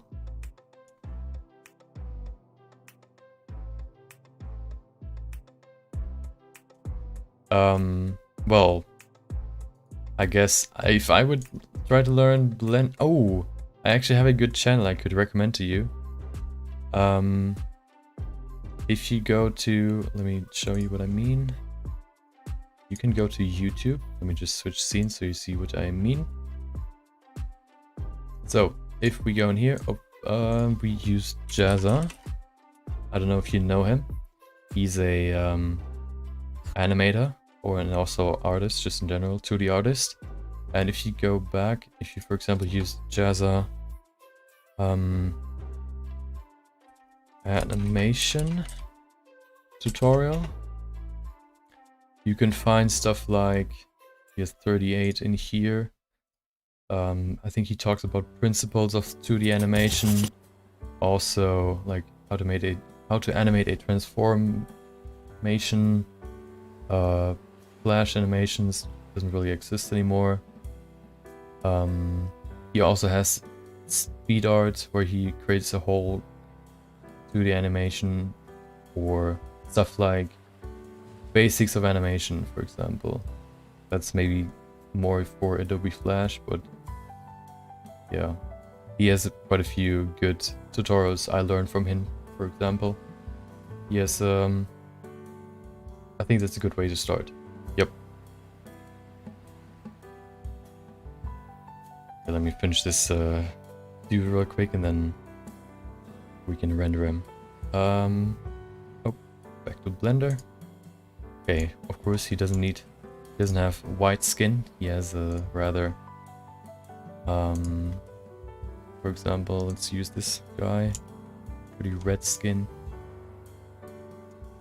Yeah, I mean, you're welcome. Don't need to thank me. I don't even know when I started 2D animations. It was quite a long time ago. I don't even know if I have any project. Yeah, I'm still So first things first, to make skin look realistic, first of course you need color. We can then put that in. Maybe, of course, maybe a little bit more reddish. His color can be pretty pale in the beginning, because we can then add subsurface scattering, and we can use a certain map for that I have prepared for this model. Textures, I can just put that in there. Skin, which one is it? Wait, I don't even know if I can use those. Well, let's not use them then. What I want to do is go in here. First things first, change it and add some subsurface scattering, maybe 0.3. Okay, that's too much. 0.2. Wow. Why is it so crazy? Or do I have to add 0.01? Why are these settings so crazy? Okay. We can then change that to a more reddish color.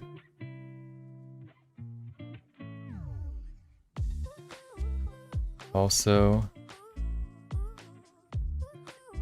so subsurface scattering is really helpful for removing this clay effect, because it simulates penetration of the surface, of like light getting through the surface and scattering inside of the object and then leaving the object again. That's also the reason why if you put a light, for example, behind his ear, you would see this red shining through his ear. So to really make him look real, I would have to add some maps, but I think that would take too long for this. So the only thing I'm going to change is going to give him some more variation in his skin. So for example, use another noise texture. Let's look at that. Give him a texture. Change the scale. Okay. Detail. Like that. I mean, it's never too late to go to college. Of course, if you want to have to provide for a family or something, then it's a little bit different. Then you have to maybe consider your options, but it's never too late to learn. But of course, you don't have to go to college to learn whatever you want to learn, especially when it comes to creative outlets or creative skills. Cut around.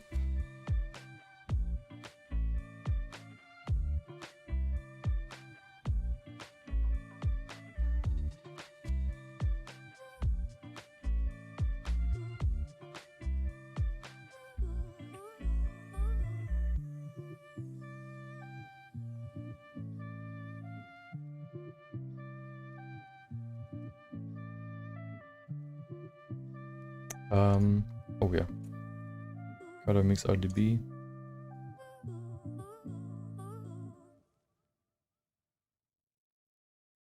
What do you mean with steal it? Do you refer to something I said? Oh my god, that looks so scary. Or do you mean something in your context that you talked about?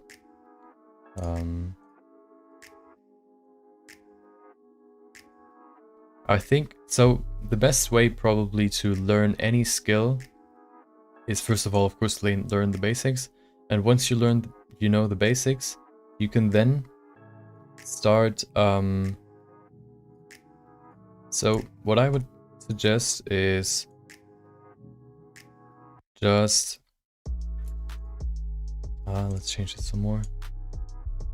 Go and just finish a project once a day. This like for a month or so. This is a good exercise to learn to get better at the tools, and also to make sure you're actually finishing projects and you're focusing on what you're doing, and you get the exercise in, just learning it. And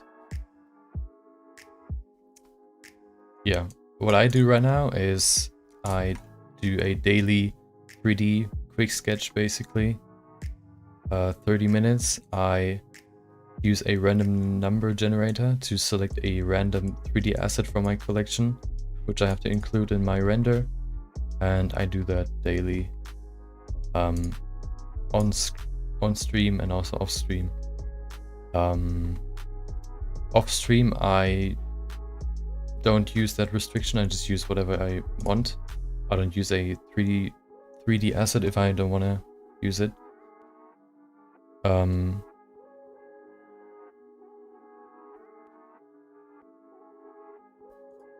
Yeah, I mean, make sure that you're not focusing too much on the theory, because theory can only bring you so far. Of course, I also have a membership to CG Cookie, which is a platform where with a lot of 3D tutorials for Blender especially. But you can take as many courses as you want. You have to just do it yourself. I think just learning by doing is the best way to learn. But I don't want to discourage you from taking those classes. They're probably very, very useful. Okay, let's add a bump texture, just a real quick Voronoi. Put that in there, descends into height. Let's see what it looks like. Okay, change the scale. Way higher, way higher. Okay.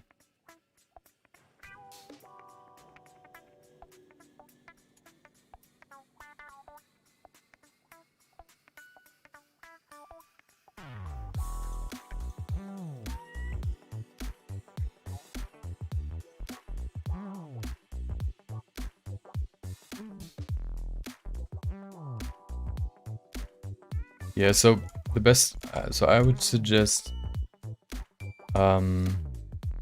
first focus, like looking in on YouTube. If you don't really find anything useful, as you maybe said, you don't really find that much stuff that you find useful, then you can look into paid paid courses. Of course, the paid courses will have more value most of the time, so you should find some more informative stuff in there. But yeah, I mean, you seem to have a good plan on what you want to do, so good luck on getting your, or like achieving your goals.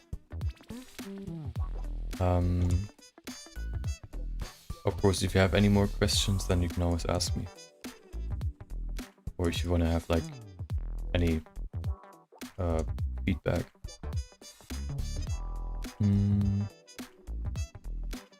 Why does it look so?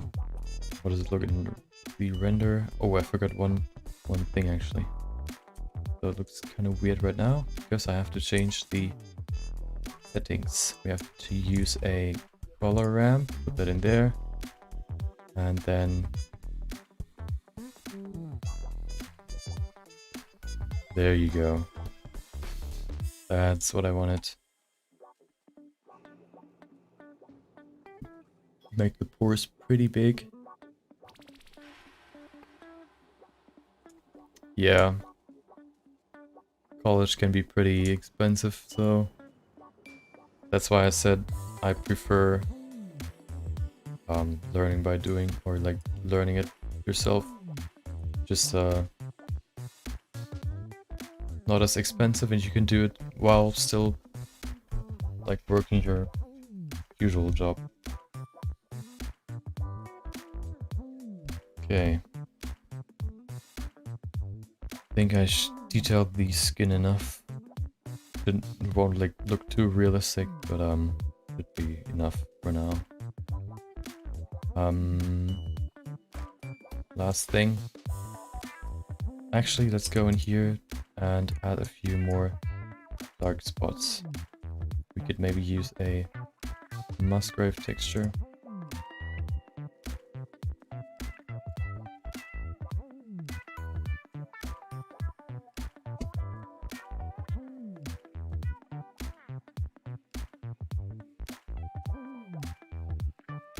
Okay, that's not gonna work.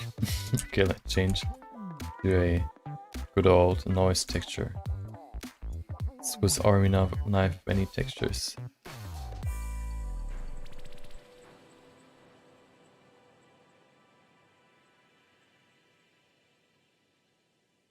Okay.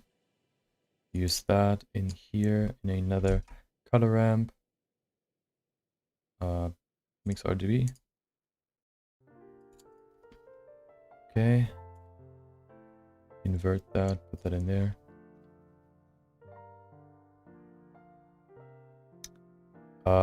So the only 2D animation software I used was Adobe Flash, I think it was called. So that doesn't exist anymore, so I don't really know what would be the best to start off with. You should probably, I don't know if one of those is, I think the Adobe one is paid, I think. So maybe try if one of those is free, maybe try this one first. Most of the time, the software isn't the main factor of success. It's more like the program is just a tool. If you just focus on learning, I think you can use both. But of course, if one of those is just easier for you to use or more intuitive, then feel free to use the one you think is better for you.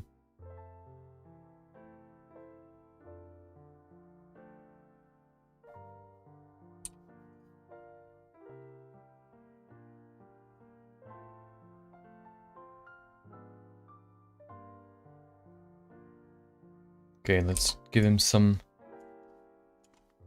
shading on his this real basic shading for his teeth and gum, and then we're done. Really, really basic. Subsurface 0.3, and then something reddish, like that, really glossy.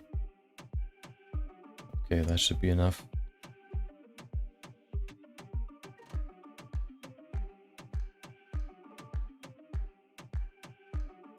Okay, you can't see his gum, or you can actually. So let's go in here and use this.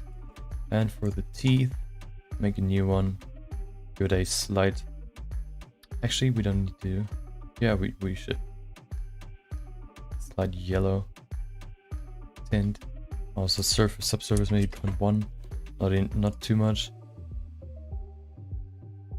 Keep it pretty white. Actually, we can make this white. And then change this to a no more yellowish color. That'll look better. I think, maybe. Doesn't really change anything. So maybe it's a mix rather.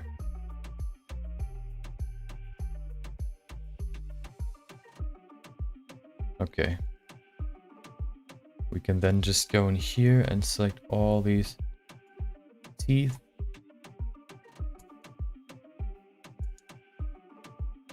And say link materials. And there you go.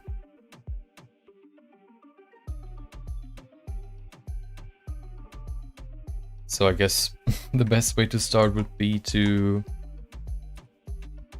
just go and, of course, first pick your 2D animation program of choice, and then maybe do a beginner tutorial and then go from there.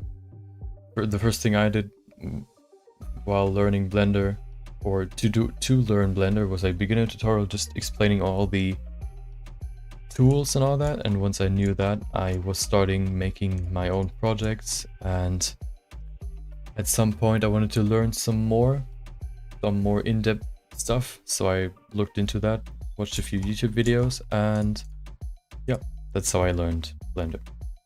I guess that would be the same approach I would have for 2D animation as well. That's basically how I learned 2D animation a while back.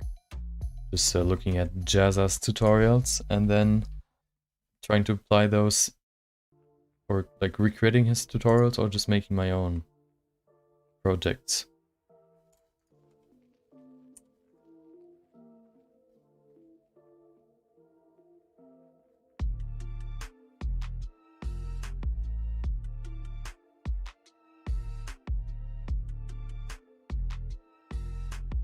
Okay, roughness. Let's give it a nice texture, wave texture.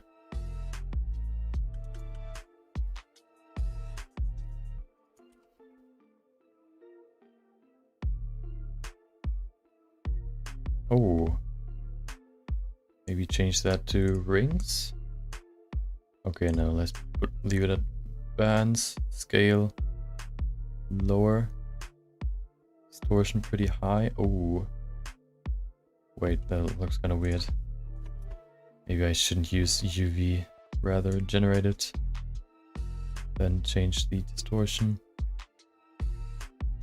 quite a bit. Okay, detail, some more detail, scale. Oh, like that. Yep, looks good. Now we can use this. Oh,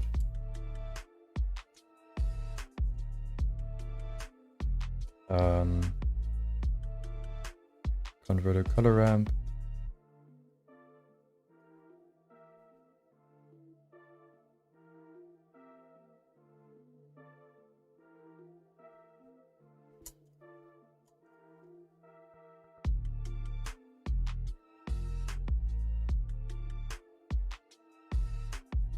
So my approach would basically be look into on YouTube if you can't find any good tutorials, and then maybe if you can't find the thing you want to learn, look into maybe the person or I mean, beginner tutorials will probably always be on YouTube, and then if you want to go more in depth, maybe you find a person that you find particularly helpful.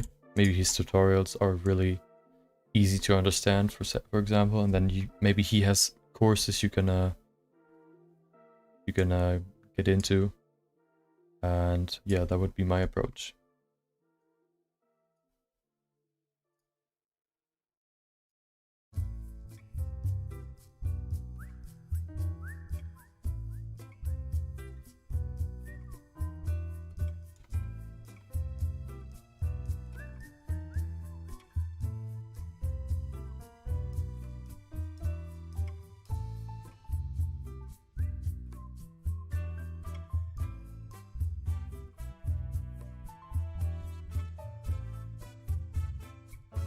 Okay. His teeth look very dark. Let's change that. Maybe put that to 0.01. Not too much. Okay, that looks better. Okay, let's make the final render. Setting the camera first.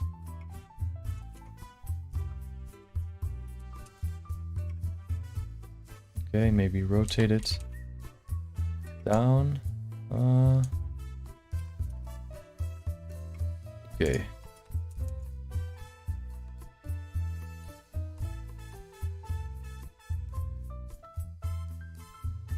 Let's switch that to the 3D viewport. Let's look at the camera. There you go. Maybe we can get a little bit closer actually. Let's keep it that far away. We can then change the lighting. Remove this first. Then we add the first light, which is going to be a key light. On the side, make it really small. Right there, make it really bright. Oh, that's too bright, I think.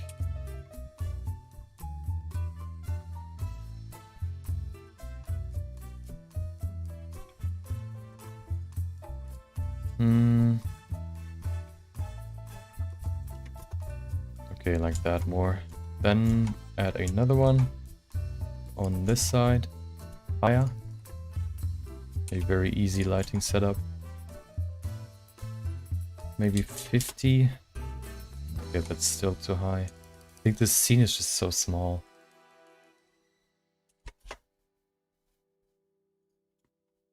Maybe 20.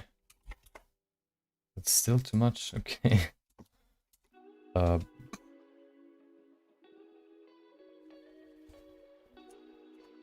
Yeah, so my tip would be just to set yourself, like, learn the basics of course first, and then make maybe a project every week that you finish in that week, and just get a lot of projects in first, and then at some point, I don't know, you don't have to do it like 30 days in a row or something, but I mean not 30 days, like 4 weeks in a row or something, but just like getting this repetition in and learning the stuff first, and then branching out into more detailed topics would be my approach.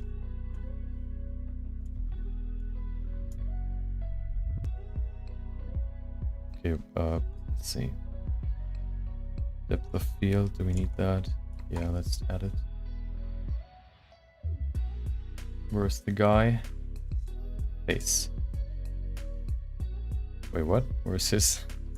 Okay, let's not add it like that. Let's just put in a focus point. Oh, pretty big. Let's say this is the depth of field focus point. Okay.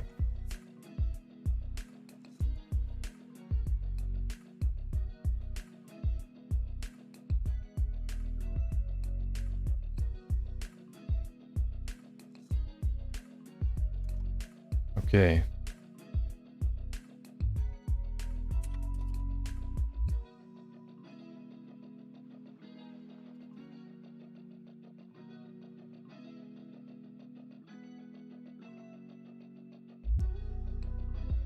let's animate this camera so we have different viewpoints. Go in here, just set the insert keyframes, go one step further, one frame, and move this camera. Maybe we can focus on the focus point.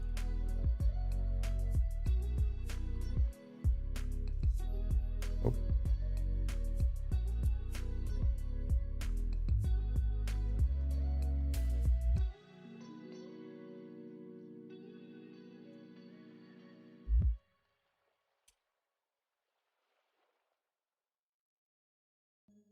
Okay.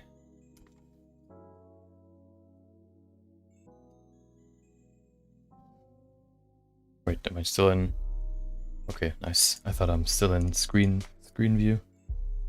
3.4 maybe. Yeah, so a good way to learn animation, like just 2D animation in general, would be probably to copy, just to recreate an animation. This way you not only learn the tools, but also learn specific principles or how you work. Okay, dude, I'm I'm blanking right now. Yeah, I think one good way to learn a new project, I mean a new tool, or like tool, for example, is just copy from knowledgeable people, maybe recreating a specific project. This can really teach you a lot. Or yeah, you can yeah, as I said, just doing projects, making your own projects or recreating projects. I think it's the best way to start.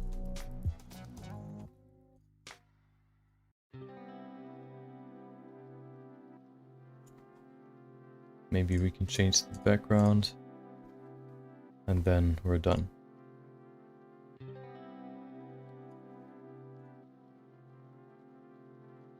Of course, the best way, if you like film yourself walking and then you can recreate that as with your 2D animated character, that would probably be one of the best ways to learn how a organic movement would look like. Okay. So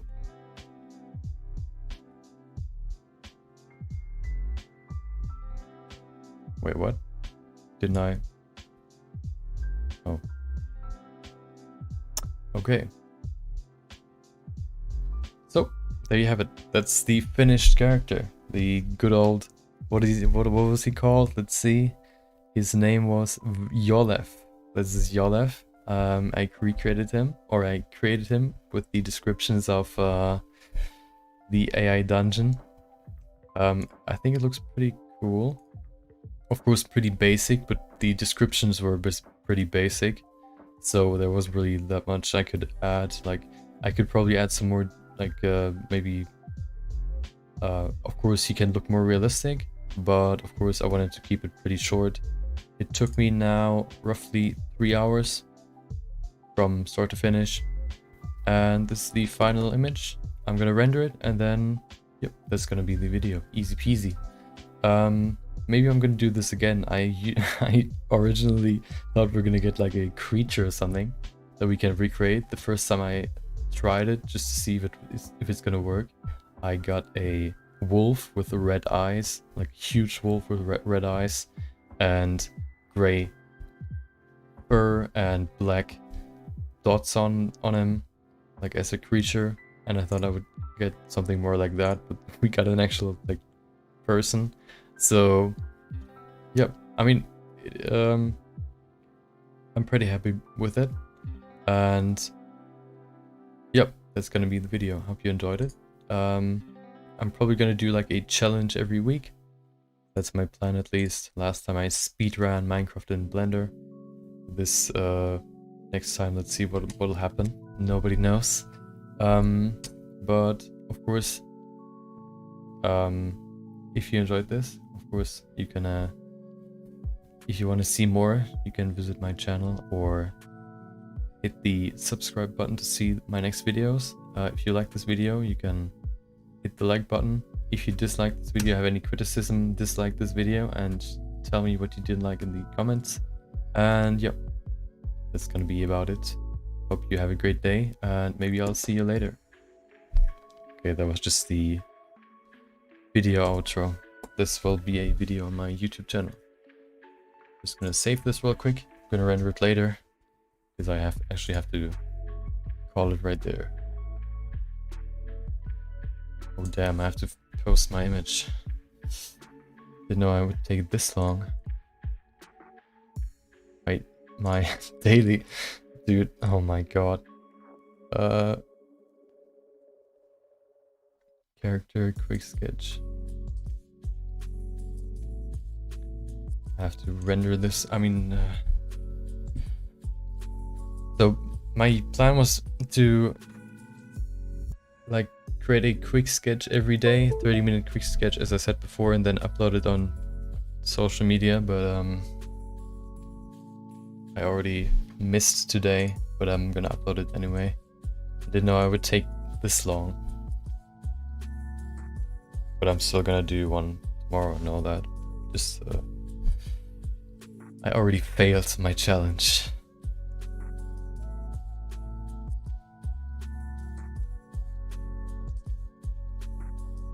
Gotta keep that in mind. I'm probably just gonna post my quick sketches now immediately after I'm done with them.